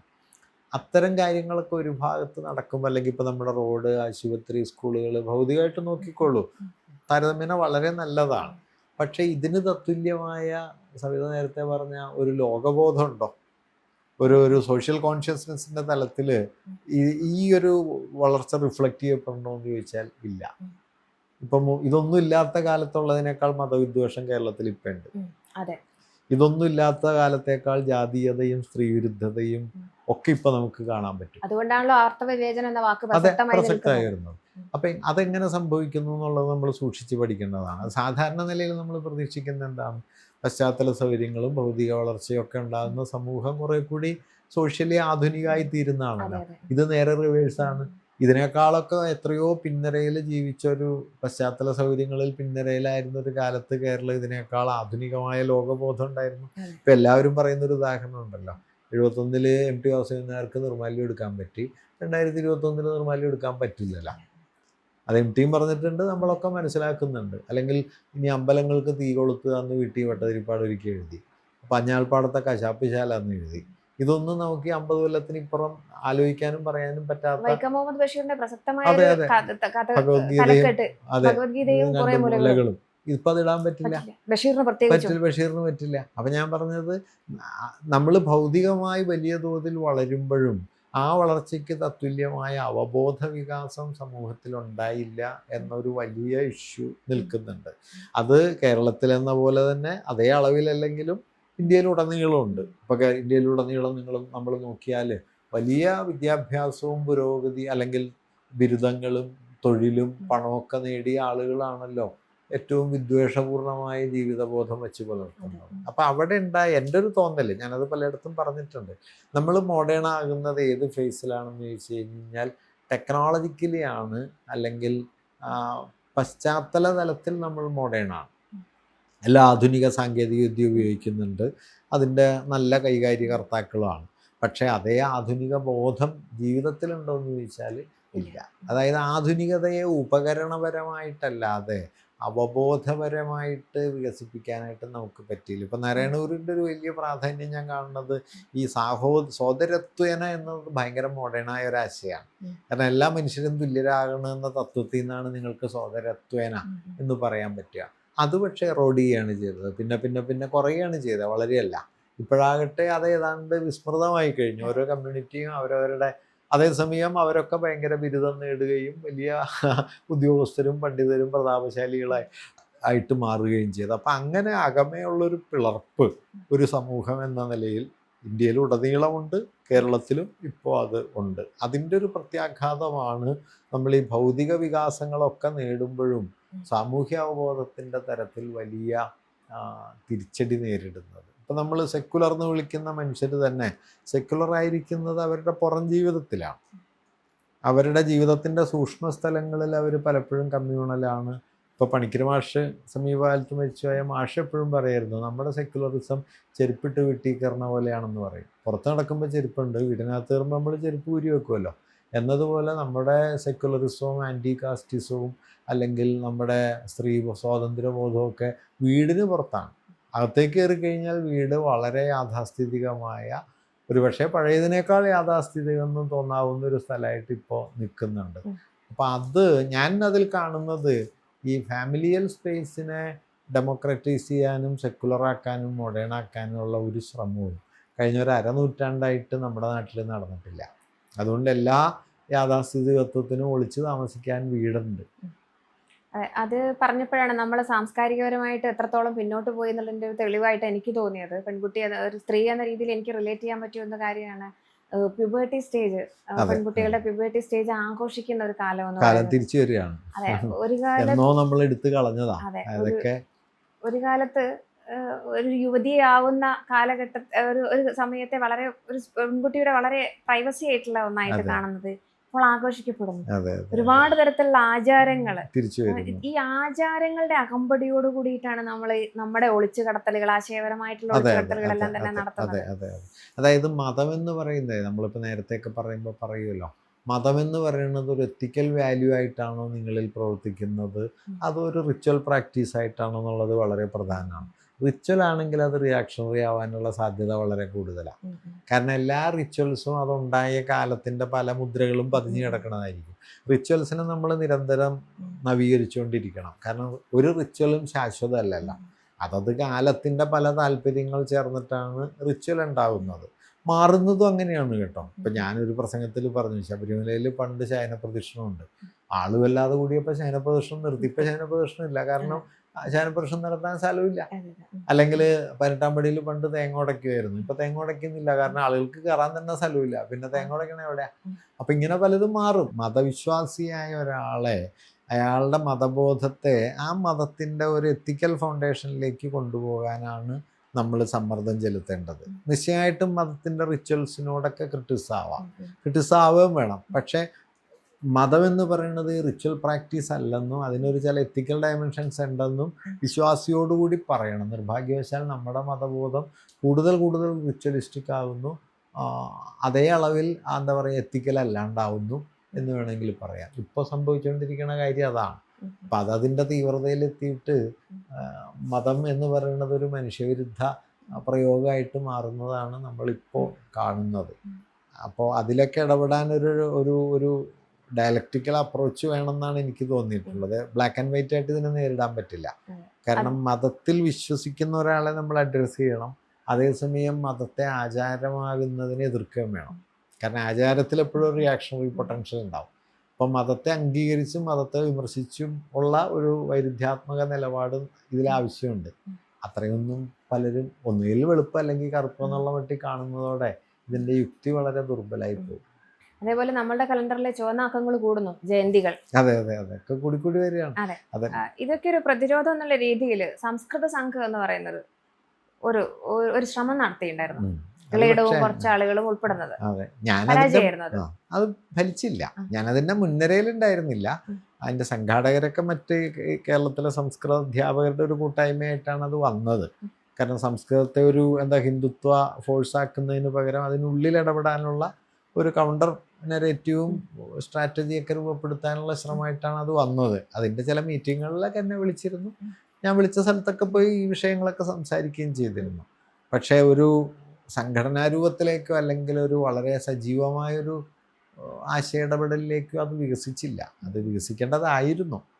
കേരളത്തിൽ ഒരു ഘട്ടത്തിൽ ഈ സംസ്കൃത പഠനത്തിന് അങ്ങനെ ഒരു പാരമ്പര്യമുണ്ട്. വളരെ സെക്യുലറായ, ഒരളവിൽ ലെഫ്റ്റായ ഒരു സംസ്കൃത പഠന പാരമ്പര്യം ഉണ്ടല്ലോ. അപ്പോൾ നമ്മുടെ പഴയ KN എഴുത്തച്ഛൻ, MS മേനോൻ, ഉണിത്തിരി മാഷ്, ഇവരൊക്കെ, ഇവൻ NV കൃഷ്ണവാര്യരെ പോലുള്ള ആളുകൾ വരെ, അവരൊക്കെ ലെഫ്റ്റ് എന്ന് പൂർണ്ണാർത്ഥത്തിലല്ലെങ്കിലും പഴയ ട്രഡീഷണൽ മതവിശ്വാസികളൊന്നുമല്ല. ഭയങ്കര ആഭ്യന്തര തീവ്ര വലതല്ല, ഒട്ടുമേയല്ല. പക്ഷെ ആ ഒരു ട്രഡീഷൻ കുറഞ്ഞു വരികയാണ്. അതിദുർബലമായിട്ട് ഇപ്പോൾ ഏറിയ പങ്കും ഒരു വിഭാഗത്തിൽപ്പെട്ടവരുടെ യുക്തിയിലേക്ക് സംസ്കൃത പഠനം മാറിയിട്ടുണ്ട്. റെസിസ്റ്റൻസ് പവർ ഇല്ല. കറക്റ്റ്. നേരത്തെ ഉണ്ടായിരുന്നു അത്.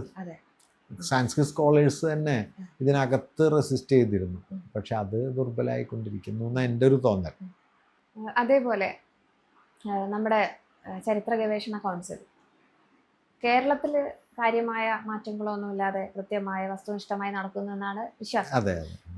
പക്ഷെ അങ്ങനെയല്ല ICHR ഉണ്ടാവും. ICHRൽ നല്ല രസകരമായ ചില സംഭവങ്ങളൊക്കെ നടക്കാറുണ്ട്.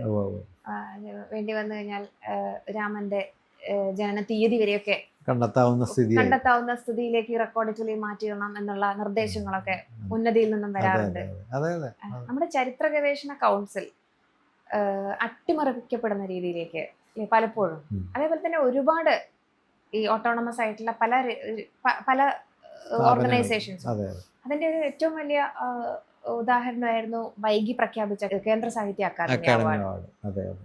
ആർക്കൊക്കെയാണ് അവാർഡ് കൊടുക്കേണ്ടത് എന്നുള്ളതിന്റെ ലിസ്റ്റ് മേലോട്ട് പോയതിനു ശേഷം അവിടെ നിന്നും ഹിതപരിശോധന നടത്തിയതിനു ശേഷമേ വരാൻ പാടുള്ളൂ എന്നൊരു കേൾവി അത് വാർത്തയാക്കപ്പെട്ടതുമാണ്.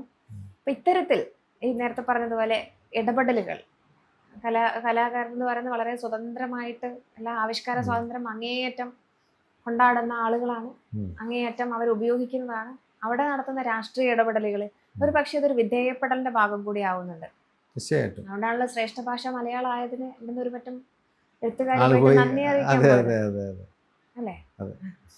അതായത് ഇപ്പോൾ ഒരു ജനാധിപത്യത്തിൻ്റെ ഔപചാരിക ഉള്ളടക്കം തന്നെ തകരുന്നൊരു ഘട്ടത്തിലാണ് നമ്മൾ നിൽക്കുന്നത്. അതായത് നമ്മുടെ അറിവ്, നമ്മുടെ സ്ഥാപനങ്ങൾ, പാർലമെൻറ്റ്, നീതിന്യായ വ്യവസ്ഥ, ഇതിലൊക്കെ തന്നെ ജനാധിപത്യ ഉള്ളടക്കം തകരുകയാണ്. ഇപ്പോൾ നേരത്തെ പറഞ്ഞ ICHR ഒക്കെ എടുത്താൽ ICHRലൊക്കെ ഒരു ഘട്ടത്തിൽ ഇന്ത്യയിലെ ഏറ്റവും പ്രമുഖരായ ലോകം അംഗീകരിച്ച ചരിത്ര പണ്ഡിതന്മാരാണ് അതിലുണ്ടായിരുന്നത്.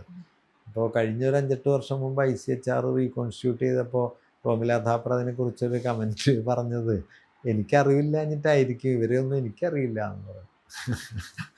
അവർ കുറച്ച് സർക്കാസ്റ്റിക് ആയിട്ടാണ് പറഞ്ഞത്. കാരണം റോമില താപ്പറെ പോലെ ലോകം ആദരിക്കുന്ന ഒരു ചരിത്രകാരിക്ക് ഒരു പരിചയമില്ലാത്ത കുറേ ആളുകൾ ICHRൽ വരുന്നു. ഇപ്പോൾ നമ്മൾ നോക്കിയാൽ എല്ലാ സ്ഥാപനങ്ങളിലും ഇപ്പോൾ ഹിന്ദുത്വ ഇന്ത്യയിൽ ചെയ്യുന്നൊരു പണി എന്താണെന്ന് വെച്ചാൽ എല്ലാ സ്ഥാപനങ്ങളെയും അതിൻ്റെ വൈജ്ഞാനികവും അക്കാഡമിക്കുമായ എല്ലാ തലങ്ങളിലും തകർക്കുക എന്നുള്ളതാണ്. ഒരു ഏറ്റവും താണ നിലവാരത്തിലേക്ക് സ്ഥാപനങ്ങളെ എത്തിക്കുക. ഏറ്റവും താണ ഒരു വൈജ്ഞാനിക, ഇപ്പോൾ ഋത്തിക് ഘട്ടക്കോ അല്ലെങ്കിൽ ശാമ്പനകലോ ഒക്കെ ഉണ്ടായിരുന്ന ഒരു സ്ഥാപനമായിരുന്നു പൂല ഫിലിം ഇൻസ്റ്റിറ്റ്യൂട്ട്. അവിടെ മഹാഭാരതത്തിൽ ദുശാസനോ ദുര്യോധനോ മറ്റായിട്ട് അഭിനയിച്ച ഒരാൾ അതിൻ്റെ ഡയറക്ടറാവുന്നു. എന്നിട്ട് അയാൾക്ക് തോന്നിയ, നോക്കൂ, ലോകത്തെ ഏറ്റവും വലിയ സ്ഥാപനങ്ങളിൽ ഒന്നിൽ അതിൻ്റെ പരിസരത്ത് പോലും വരാൻ അക്കാഡമിക്കായിട്ട് യോഗ്യതയില്ലാത്ത, അറിവില്ലാത്ത ആളുകൾ വന്നിരിക്കുകയാണ്. എന്നിട്ട് അവർ ഈ സ്ഥാപനത്തെ ഇല്ലാണ്ടാക്കുകയാണ്, അവരുടെ നിലവാരത്തിലേക്ക് എത്തിക്കുകയാണ്. ഈ സ്ഥാപനം തകർക്കുന്നതിനേക്കാൾ മാരകമാണത്. കാരണം ആ നിലവാരത്തിൽ അത് റീസെറ്റ് ചെയ്താൽ പിന്നെ നിങ്ങൾക്ക് അതിനെ റീബിൽഡ് ചെയ്യാൻ പറ്റില്ല. ഇന്ന് ഇന്ത്യയിൽ നടക്കുന്നതാണ്. ചരിത്ര ഗവേഷണ കൗൺസിൽ എന്ന് പറയുന്നത് കുറേ കെട്ടുകഥകളും അന്ധവിശ്വാസങ്ങളും പ്രചരിപ്പിക്കുന്ന ഒരേർപ്പാട്. ഇപ്പോൾ യൂണിവേഴ്സിറ്റിയിൽ നിന്നൊക്കെ പോകുന്ന റിസർച്ച് പ്രോജക്റ്റുകൾ നോക്കിക്കഴിഞ്ഞാൽ ഇപ്പോൾ പശുവായിട്ട് കേന്ദ്രീകരിച്ച് പശുവിൻ്റെ മൂത്രത്തിനുള്ള രോഗപരിഹാര ശേഷി എന്ന് പറഞ്ഞ് നിങ്ങളൊരു പ്രൊജക്റ്റ് കൊടുത്താൽ ഉടനെ കാശ് കിട്ടും. അതേസമയം ഇന്ത്യയിലെ കർഷകരുടെ എന്താ പറയുക, കാർഷിക പ്രതിസന്ധിയെക്കുറിച്ച് ഒരു പ്രൊജക്റ്റ് കൊടുത്താൽ നിങ്ങൾക്ക് 5 പൈസ ഫെലോഷിപ്പിന് റിസർച്ച് പ്രോജക്റ്റിന് കിട്ടില്ല. അപ്പം ഇങ്ങനെ ഒരു കൃത്രിമമായ അറിവിൻ്റെ മണ്ഡലം ഉണ്ടാക്കി, അറിവൊട്ടും എന്താ പറയുക ജനാധിപത്യപരമോ അല്ലെങ്കിൽ വിമോചകമോ ആയ ഒരു ഉള്ളടക്കവും ഇല്ല. അപ്പം എല്ലാത്തിലും സംഭവിക്കുകയാണ്. ഇപ്പോൾ കോടതികൾ സംരക്ഷിക്കേണ്ട അടിസ്ഥാന ജനാധിപത്യത്തെ കോടതികൾ പ്രൊട്ടക്റ്റ് ചെയ്യുന്നില്ല. ഇപ്പോൾ നമ്മുടെ ബോണ്ടുകളെക്കുറിച്ച് വന്ന വിധിയോ അല്ലെങ്കിൽ ഏത് വിധി എടുത്തു നോക്കിയാലും, ഇപ്പോൾ 91 പാസ്സാക്കിയ നിയമമാണ് നമ്മുടെ ആരാധനാലയ സംരക്ഷണ നിയമം. 47 ഓഗസ്റ്റ് 15 ഇന്ത്യയിലെ ആരാധനാലയങ്ങൾ ഏത് നിലവാരത്തിലാണോ അതുപോലെ സംരക്ഷിക്കണം. ആകെ എക്സംഷൻ അന്ന് പറഞ്ഞത് ബാബറി മസ്ജിദിനാണ്. അതൊരു തർക്ക പ്രശ്നമാണെന്നുള്ളതിൻ്റെ പേരിലാണ് അതിന് ബാബറി മസ്ജിദ് മാത്രം മാറ്റിവെച്ചത്. ആ വിധിയും പാർലമെൻറ്റ് പാസ്സാക്കിയ നിയമവും അവിടെ നിൽക്കുമ്പോൾ തന്നെയാണ് ഞാൻ വാബി പള്ളി കുഴിച്ചു വെക്കാനായിട്ട് അലഹബാദ് അവിടുത്തെ ആദ്യത്തെ മുനിസിപ്പൽ കോടതി ഉത്തരവ്, ജില്ലാ കോടതിയുടെ ഉത്തരവ്, ഹൈക്കോടതിയുടെ ഉത്തരവ്, സുപ്രീം കോടതിയുടെ അപ്രൂവൽ. അപ്പോൾ ഇവർ പാസ്സാക്കിയ നിയമത്തിന് എന്താണ് വില? അങ്ങനെ ഒരു രാജ്യത്തിൻ്റെ നിയമം ഡയറക്റ്റ്ലി ചലഞ്ച് ചെയ്യുമ്പോഴും അതിനെ പ്രതിരോധിക്കാൻ കോടതിക്കും പറ്റുന്നില്ല. ഞാൻ പറഞ്ഞത് അങ്ങനെ സാർവത്രികമായി വിജ്ഞാനം മുതൽ കോടതി വരെയുള്ള തലങ്ങളിൽ ജനാധിപത്യത്തിൻ്റെ ഉള്ളടക്കം തകരുന്നതാണ് നമ്മൾ ഇപ്പോൾ കാണുന്നത്. ബാബറി മസ്ജിദ് ഒരിക്കലും തകർക്കപ്പെടില്ല എന്ന് വിശ്വസിച്ചില്ല. അതെ അതെ അതെ, ഞാൻ അങ്ങനെ പ്രസംഗിച്ചിട്ടില്ല. രാമക്ഷേത്രം മാഷ് കണ്ടു. അതെ, രാമക്ഷേത്രവും കണ്ടു. ഞാൻ 90കളിൽ വിദ്യാർത്ഥിയായിരിക്കുന്ന ഘട്ടത്തിൽ, അക്കാലത്താണല്ലോ ഈ ക്യാമ്പയിൻ വരുന്നത്. ഞാൻ MA കഴിയുന്നത് 90ലാണ്. അപ്പോൾ ഈ ബാബറി മസ്ജിദ് തകർക്കാനുള്ള ക്യാമ്പയിനൊക്കെ വരുന്ന സമയത്ത് അതിനെതിരെയുള്ള വലിയ ക്യാമ്പയിനുകളിൽ ഞങ്ങൾ ഒക്കെ പങ്കുചേരുന്നുണ്ട് പല രൂപത്തിൽ. അപ്പം അന്നൊക്കെ നമ്മൾ സ്ഥിരം പ്രസംഗിക്കുന്നത് ഇതിൻ്റെ ചരിത്രവും വർത്തമാനമൊക്കെ പറഞ്ഞിട്ട് ഇന്ത്യയുടെ ഒരു സെക്യുലർ ഫാബ്രിക്കിനെ കീഴടക്കാനൊന്നും ഹിന്ദുത്വത്തിന് കഴിയില്ല എന്ന് വലിയ തോതിൽ പ്രസംഗിച്ചതൊക്കെ എനിക്ക് ഓർമ്മയുണ്ട്.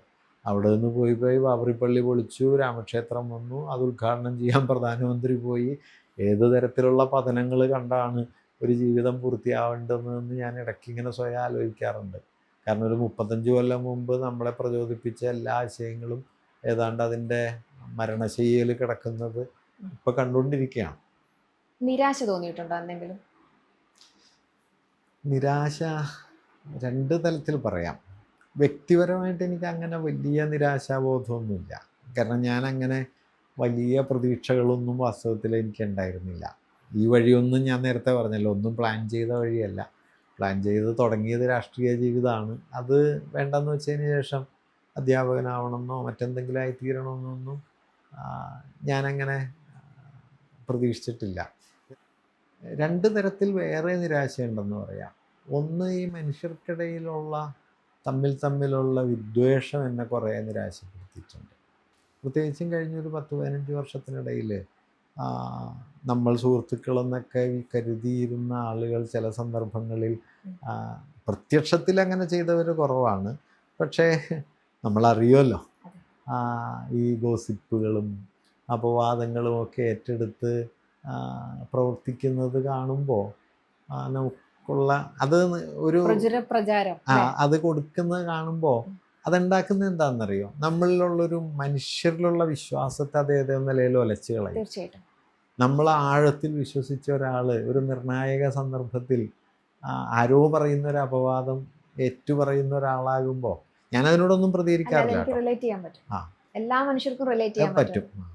ഞാനതിനോടൊന്നും പ്രതികരിച്ചിട്ടില്ല. ഒരു അപവാദത്തോടും ഞാൻ തർക്കിക്കാൻ പോവാറുമില്ല. പറയുന്നവർ ആനന്ദിക്കട്ടെ എന്നല്ലാതെ അത് കൗണ്ടർ ചെയ്യേണ്ട ഒരു ഉത്തരവാദിത്വം ഞാൻ ഇതുവരെ ഏറ്റെടുക്കുകയില്ല. പക്ഷേ അത് ചില സന്ദർഭങ്ങളിൽ ശത്രുക്കൾ ചെയ്യുന്നതിൽ എനിക്കൊരു പ്രശ്നമില്ല. കാരണം ശത്രുക്കളിൽ നിന്ന് നമ്മൾ സ്വാഭാവികമായിട്ടും പ്രതീക്ഷിക്കുന്നു. ഇപ്പോൾ ഹിന്ദുത്വ രാഷ്ട്രീയത്തിൻ്റെ വക്താക്കളോ മതരാഷ്ട്രവാദികളോ എന്നെ ആക്രമിക്കുമ്പോൾ എനിക്ക് യാതൊരു പ്രശ്നവുമില്ല. അവർ ചെയ്യേണ്ടതാണല്ലോ അത്. കാരണം അവരുടെ നിലപാടിനെ ഞാൻ ആഴത്തിൽ വിമർശിക്കുന്നു. തിരിച്ചു പറ്റുന്ന പോലെ അവർ എന്നെ ആക്രമിക്കുന്നു. അത് നമ്മൾ പ്രതീക്ഷിക്കും. പക്ഷെ നമ്മൾ സുഹൃത്തുക്കൾ, പണ്ട് ഷേക്സ്പിയറുടെ ഒരു വരിയുണ്ടല്ലോ, അതായത് ശത്രുക്കളിൽ നിന്ന് ഞാൻ രക്ഷപ്പെട്ടുകൊള്ളാം, സുഹൃത്തുക്കളിൽ നിന്ന് ദൈവമേ നീ എന്നെ രക്ഷിക്കണം എന്ന് ഷേക്സ്പിയർ പറയുന്നുണ്ട്. അങ്ങനെ തോന്നിക്കുന്ന ചില സന്ദർഭങ്ങളുണ്ട്. അത് നമ്മളിൽ നിരാശ എന്നുള്ളതിനേക്കാൾ മനുഷ്യരിലുള്ളൊരു വിശ്വാസത്തെ ചിലപ്പോൾ അത് ഒലച്ചു കളയും. അതിൻ്റെ ഒരു പ്രശ്നം അതാണ്. നമ്മൾ മനുഷ്യരിൽ ചില അടിസ്ഥാന വിശ്വാസങ്ങളിലാണല്ലോ നമ്മൾ ജീവിച്ചു പോകുന്നത്. അതിനെ ഒലയ്ക്കുന്ന മട്ടിലുള്ള ചില സന്ദർഭങ്ങളൊക്കെ ഉണ്ടായിട്ടുണ്ട്. അത് അക്കാഡമിക്സിനകത്തുണ്ട്, പൊതുജീവിതത്തിലുണ്ട്. പക്ഷെ അതിന് ഞാൻ കീഴ്പ്പെട്ടിട്ടൊന്നുമില്ല. അതിൻ്റെ പേരിൽ ഞാൻ എന്തെങ്കിലും ചെയ്യുന്ന കാര്യം വേണ്ടെന്ന് വയ്ക്കുകയോ മാറ്റി വെക്കുകയോ ഒന്നും ചെയ്തിട്ടില്ല.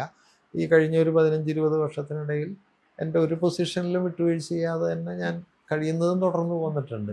പക്ഷേ അത് നമ്മളെ ചില സമയത്ത് നിരാശപ്പെടുത്തും. ഇങ്ങനെ ആയിരുന്നോ ഇതാണോ ജീവിതം എന്നൊരു തോന്നൽ വരും. അതാണ് നിരാശയുടെ ഒരു തലം. രണ്ടാമത്തേത് അതിൻ്റെ ഒരു സാമൂഹ്യ തലമാണ്. അത് നമ്മൾ നേരത്തെ പലപ്പോഴായി സൂചിപ്പിച്ചതുപോലെ ഒരു രാജ്യത്തെക്കുറിച്ചൊക്കെ നമുക്കൊരു പ്രതീക്ഷ ഉണ്ടായിരുന്നല്ലോ.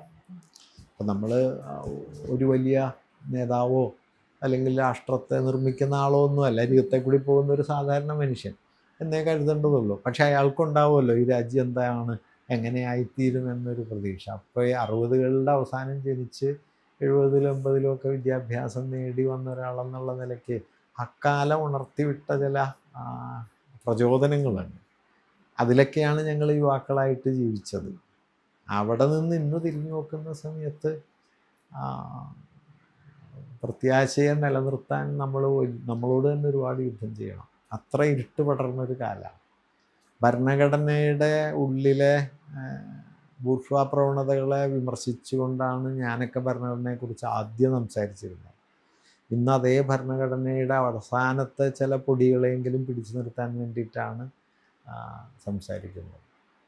ഭരണഘടനയോട് ക്രിട്ടിക്കലായി തുടങ്ങിയ ഒരു ഭൂതകാലമുണ്ട്. ഇന്ന് ഭരണഘടനയെ പ്രൊട്ടക്റ്റ് ചെയ്യാനുള്ള തെരുവിലെ ഏറ്റവും അവസാനത്തെ ശ്രമങ്ങളുടെ ഒരു സന്ദർഭത്തിലാണ് ജീവിക്കുന്നത്. അങ്ങനെ ഒരു കംപ്ലീറ്റ് റിവേഴ്സൽ എല്ലാ തലങ്ങളിലും കേട്ടോ. ഇപ്പോൾ സെക്യുലറിസത്തെക്കുറിച്ചോ ഡെമോക്രസിയെക്കുറിച്ചോ സോഷ്യലിസത്തെക്കുറിച്ചോ മനുഷ്യർക്കിടയിലെ തുല്യതയെക്കുറിച്ചോ എന്തിനെക്കുറിച്ച് ആലോചിച്ചാലും നമ്മൾ സ്വപ്നം കണ്ട ഒരു സമൂഹവും എത്തി നിന്ന അവസ്ഥയും തമ്മിൽ മാരകമായ അകലമുണ്ട്. അത് ചിലപ്പോൾ ഒക്കെ നമ്മളെ തിരിച്ചടിക്കും ചില സന്ദർഭങ്ങളിലേ. ഇപ്പോൾ ഈ ശ്രീകണ്ഠൻ നായരുടെ കാഞ്ചനസീതയിലോ അതോ ലങ്കാലക്ഷ്മിയില്ല രാവണൻ ചോദിക്കും, നമ്മുടെ ജീവിതം ഒരു പാഴ്ചെലവായിരുന്നോ എന്ന് ചോദിക്കും. രാവണൻ്റെ വലിയ ചോദ്യമാണ്. അത്രയും വലിപ്പമൊന്നും ഇല്ലെങ്കിലും ചിലപ്പോൾ നമുക്കും തോന്നുന്നത് 10-35 കൊല്ലമായി കവല. ഇപ്പം ഞാനിടയ്ക്ക് സുഹൃത്തുക്കളോട് പറയും, 35 കൊല്ലമായി പ്രസംഗിക്കാൻ തുടങ്ങിയിട്ട്. കവല തോറും അലഞ്ഞതും യാത്ര ചെയ്തതും പ്രസംഗിച്ചതുമായ സമയം മൊത്തം കൂട്ടിയെടുത്താൽ ചുരുങ്ങിയത് 5 കൊല്ലമെങ്കിലും ഞാൻ ഇതിനു വേണ്ടി കളഞ്ഞിട്ടുണ്ട്. ഞാൻ പറഞ്ഞ ഫിസിക്കൽ ടൈം. കാരണം 1 മണിക്കൂർ സംസാരിക്കാൻ ചിലപ്പോൾ 10 മണിക്കൂർ യാത്രയുണ്ടാവും. അങ്ങനെ എത്രയോ വർഷങ്ങളായി, ഒരു 90 മുതൽ ഞാൻ സംസാരിക്കുന്നു. ദാറ്റ് മീൻസ് 35 കൊല്ലം. ഈ 35 കൊല്ലത്തെ ഈ അധ്വാനത്തിൻ്റെ സാമൂഹ്യ ഫലം എന്താണ്? ഞാൻ പറയുന്നത് പേഴ്സണലല്ല. പേഴ്സണലി എനിക്കതുകൊണ്ടൊരു അങ്ങനെ വലിയ നഷ്ടങ്ങളൊന്നും ഉണ്ടായിട്ടില്ല. അത് ആളുകൾ ശ്രദ്ധിക്കുന്നുണ്ട്, കേൾക്കുന്നുണ്ട്, അത് മറ്റൊരു കാര്യം. പക്ഷേ ഏത് ലക്ഷ്യം വെച്ചാണോ നമ്മൾ ഇതെല്ലാം ചെയ്യുന്നത്, അതിലെന്ത് സംഭവിച്ചു എന്ന് ആലോചിച്ചാൽ നമുക്ക് പിടിച്ചു നിൽക്കാൻ പ്രയാസം വരും. എന്നുവെച്ചാൽ ഇപ്പോൾ അടുത്ത തലമുറയ്ക്ക് നമ്മൾ കൈമാറിക്കൊടുത്ത ലോകം എങ്ങനത്തെയാണ്? ഉദാഹരണത്തിന് എൻ്റെ മക്കൾക്ക് ഞാൻ കൈമാറുന്ന ലോകം എനിക്ക് കൈമാറി കിട്ടിയ ലോകത്തേക്കാൾ എത്രയോ മോശമാണ്. അവരുടെ അടിസ്ഥാന മൂല്യങ്ങളിൽ വിശ്വാസമുള്ള മനുഷ്യരായിട്ട് ഈ ഭൂമിയിൽ ജീവിക്കാൻ എത്രയോ പാടുപെടും. നിങ്ങൾ സമത്വത്തെക്കുറിച്ചോ സാഹോദര്യത്തെക്കുറിച്ചോ മതനിരപേക്ഷതയെക്കുറിച്ചോ ഒക്കെ കൺസേൺഡായൊരു മനുഷ്യനാണെങ്കിൽ നിങ്ങൾ കൂടുതൽ പ്രയാസപ്പെടുന്നൊരു ജീവിതത്തിലേക്കാണ് എത്തിച്ചേരുന്നത് എന്നുള്ളതാണ് നമ്മുടെ യാഥാർത്ഥ്യം. അപ്പം അത് ഒരു വ്യക്തി എന്നുള്ള നിലയ്ക്ക് പലപ്പോഴും എന്നെയൊക്കെ ഒരുപാട് നിരാശയിലാഴ്ത്താറുണ്ട്. ഞാൻ പറയണത് അതൊരു സാമൂഹികമായ രാഷ്ട്രീയമായൊരു നിരാശാബോധമാണ്. വ്യക്തിപരമായിട്ട് എനിക്ക് അങ്ങനെ അധികമൊന്നുമില്ല, പക്ഷേ അതവിടെ ഉണ്ട്. പിന്നെ അതവിടെ ഉണ്ട് എന്നുള്ളതിൻ്റെ പേരിൽ നമ്മൾ നിശബ്ദമായിരിക്കുന്നത് ആ നിരാശയ്ക്ക് കീഴ്പ്പെടലാണല്ലോ. അതുകൊണ്ട് ആ നിരാശയെയും നമ്മളൊരു ഊർജ്ജമാക്കാൻ പറ്റുമോ എന്നൊരു ശ്രമമാണ് ഇപ്പോൾ നടക്കുന്നത്. എത്ര കാലം ഓടും എന്നൊക്കെ അറിയില്ല. എന്തായാലും ഇളയിടം വീണ് പോകാതിരിക്കാൻ വേണ്ടിയിട്ട് കേരള സമൂഹം പ്രത്യേകിച്ചും യുവജനങ്ങൾ നിതാന്ത ജാഗ്രത പുലർത്തുന്നുണ്ട് എന്നതിൽ ഒരു സംശയമില്ല. ഉറപ്പാണ്. ഒരു കരുതൽ എപ്പോഴും ഉണ്ട്. ഇപ്പോൾ നമുക്കൊരു ക്രൈസിസ് വന്നാൽ, അതിപ്പോൾ എൻ്റെ ഓഫീസ് ആക്രമിച്ചതിൻ്റെ പിന്നാലെയുള്ള ദിവസങ്ങളിലൊക്കെ എത്രയോ തരത്തിലുള്ള പിന്തുണകൾ എനിക്ക് കിട്ടുകയുണ്ടായി. പല സ്ഥലങ്ങളിൽ പ്രകടനങ്ങൾ നടക്കുന്നു, പല സ്റ്റേറ്റ്മെൻറ്റുകൾ വരുന്നു. അന്ന് CM അടക്കമുള്ള ആളുകളുടെ സ്റ്റേറ്റ്മെൻറ്റ് വന്നതൊക്കെ എനിക്ക് ഓർമ്മയുണ്ട്. പലരും വിളിക്കുന്നു. അങ്ങനെ പല കോണുകളിലുള്ള കരുതൽ വന്നിട്ടുണ്ട്. അതുകൊണ്ട് അങ്ങനെയൊന്നും എനിക്ക് കൈയൊഴിയപ്പെട്ടു എന്നൊരു തോന്നലൊന്നും ഒട്ടുമില്ല. ബ്രിട്ടോ വർഷങ്ങൾക്ക് മുമ്പ് പറഞ്ഞ സൂക്ഷിക്കണമെന്ന് പറഞ്ഞ, ഒറ്റയ്ക്ക് നടക്കരുത് എന്ന് പറഞ്ഞ ആ ഒരു മുന്നറിയിപ്പ് അല്ലെങ്കിൽ ആ ഒരു ഉപദേശം ഇന്നത്തെ രാഷ്ട്രീയ സാമൂഹിക സാഹചര്യത്തിൽ നിന്നുകൊണ്ട് ഇളയിടം പുനഃപരിശോധിക്കേണ്ടതുണ്ടോ? അല്ല, ഞാനൊരിക്കലും ബ്രിട്ടോ അങ്ങനെ പറഞ്ഞു എന്നുള്ളത് ശരിയാണ്. ഞാനത് ശ്രദ്ധാപൂർവം കേട്ടു എന്നുള്ളതും ശരിയാണെങ്കിലും ഞാൻ മനസ്സുകൊണ്ട് എടുത്തൊരു തീരുമാനം, ബോധപൂർവം അബോധപൂർവമായിട്ടുള്ളൊരു തീരുമാനം, ഞാൻ ഇവരെ ഈ ഭീഷണിയെ വകവയ്ക്കില്ല എന്നുള്ളതായി. ഏതോ നിലയിൽ ഞാനതൊരു ഭയങ്കര ധീരനായതുകൊണ്ടൊന്നുമല്ല കേട്ടോ. ഞാനങ്ങനെ വ്യക്തിപരമായ ഒരു ധൈര്യശാലിയായ പരാക്രമിയായ ആളൊന്നുമല്ല, ഒരു സാധാരണ മനുഷ്യൻ. പക്ഷേ ഏതോ നിലയിൽ ഈ ഹിന്ദുത്വവും അതുയർത്തുന്ന വെല്ലുവിളികളെയും അതുണ്ടാക്കുന്ന ഭീഷണികളെയും മാനസികമായിട്ട് അതിന് കീഴടങ്ങില്ല എന്നുള്ളത് എൻ്റെ ഒരു ബോധ്യമായിട്ടുണ്ടായിരുന്നു. പലരും എൻ്റെ അടുത്ത് സംസാരിക്കുമ്പോഴൊക്കെ ചോദിച്ചിട്ടുണ്ട്, എന്ത് ധൈര്യത്തിൽ ഇങ്ങനെയൊക്കെ പറയുന്നതെന്ന്. വാസ്തവത്തിൽ എനിക്കങ്ങനെ ധൈര്യമൊന്നുമില്ല. പക്ഷേ ഏതോ നിലയിൽ ഞാനതിൽ ഉറച്ചു നിന്നിട്ടുണ്ട് ഇപ്പോഴും. അത് ധൈര്യം കൊണ്ടാണോ നമ്മൾക്കുള്ള കൺവിക്ഷൻസിൻ്റെ ബലമാണോ എന്നറിയില്ല. പക്ഷേ ഞാൻ എന്താണെന്ന് വെച്ച് കഴിഞ്ഞാൽ അങ്ങനെ ഭയപ്പെടാൻ തുടങ്ങിയാൽ പിന്നെ നിങ്ങൾക്ക് സംസാരിക്കാൻ പറ്റില്ല, ഒരാശയം പറയാൻ പറ്റില്ല. എന്നാൽ സാധാരണ ഇപ്പോൾ ഒരു അസുഖം വരികയോ ഒരു അപകടം കാണുകയോ ചെയ്യുന്ന സമയത്ത് എല്ലാ മനുഷ്യരെയും പോലെ പരിഭ്രമിക്കുകയും വ്യാകുലപ്പെടുകയൊക്കെ ചെയ്യുന്ന ഒരാൾ തന്നെയാണ് ഞാൻ. പക്ഷേ ഈ ഒരു വിഷയത്തിൽ എന്തുകൊണ്ടോ എന്നെ ഭയം അങ്ങനെ സ്പർശിച്ചിട്ടില്ല എന്ന് വേണമെങ്കിൽ പറയാം. അപ്പോൾ ഭയത്തിന് അങ്ങനെ കീഴ്പ്പെടാതെ, അതുകൊണ്ട് ഞാനിപ്പോഴും ഇതുവരെ, ഇനി ഭാവിയിൽ എന്താവും നമുക്ക് പറയുകയോ വയ്യ, ഇതുവരെ ഞാൻ ഈ എന്താ പറയുക, ഒരു പൊളിറ്റിക്കലായ ഒരു വലിയ ഭീഷണിയെ മാനസികമായിട്ട് അതിന് കീഴ്പ്പെടാതെ ജീവിക്കാൻ ഇതുവരെ പറ്റി. ഇനി എത്രത്തോളം അങ്ങോട്ട് പറ്റുമെന്ന് അറിഞ്ഞുകൂടാ, but up to this time. പക്ഷേ പക്ഷേ അത് കൂടുതൽ ശ്രദ്ധിക്കേണ്ട ഒരു കാലമായിട്ടുണ്ട് എന്നും വേണമെങ്കിൽ പറയാം. മുമ്പുള്ളതിനേക്കാൾ മാരകമാണ് പല സ്ഥിതിവിശേഷങ്ങളും. ഞാൻ നേരത്തെ പറഞ്ഞല്ലോ, ബെനാലിറ്റി ഓഫ് ദ ഇവിൾ എന്ന് പറയുന്നത് മുമ്പുള്ളതിനേക്കാൾ സർവ്വസാധാരണമായി.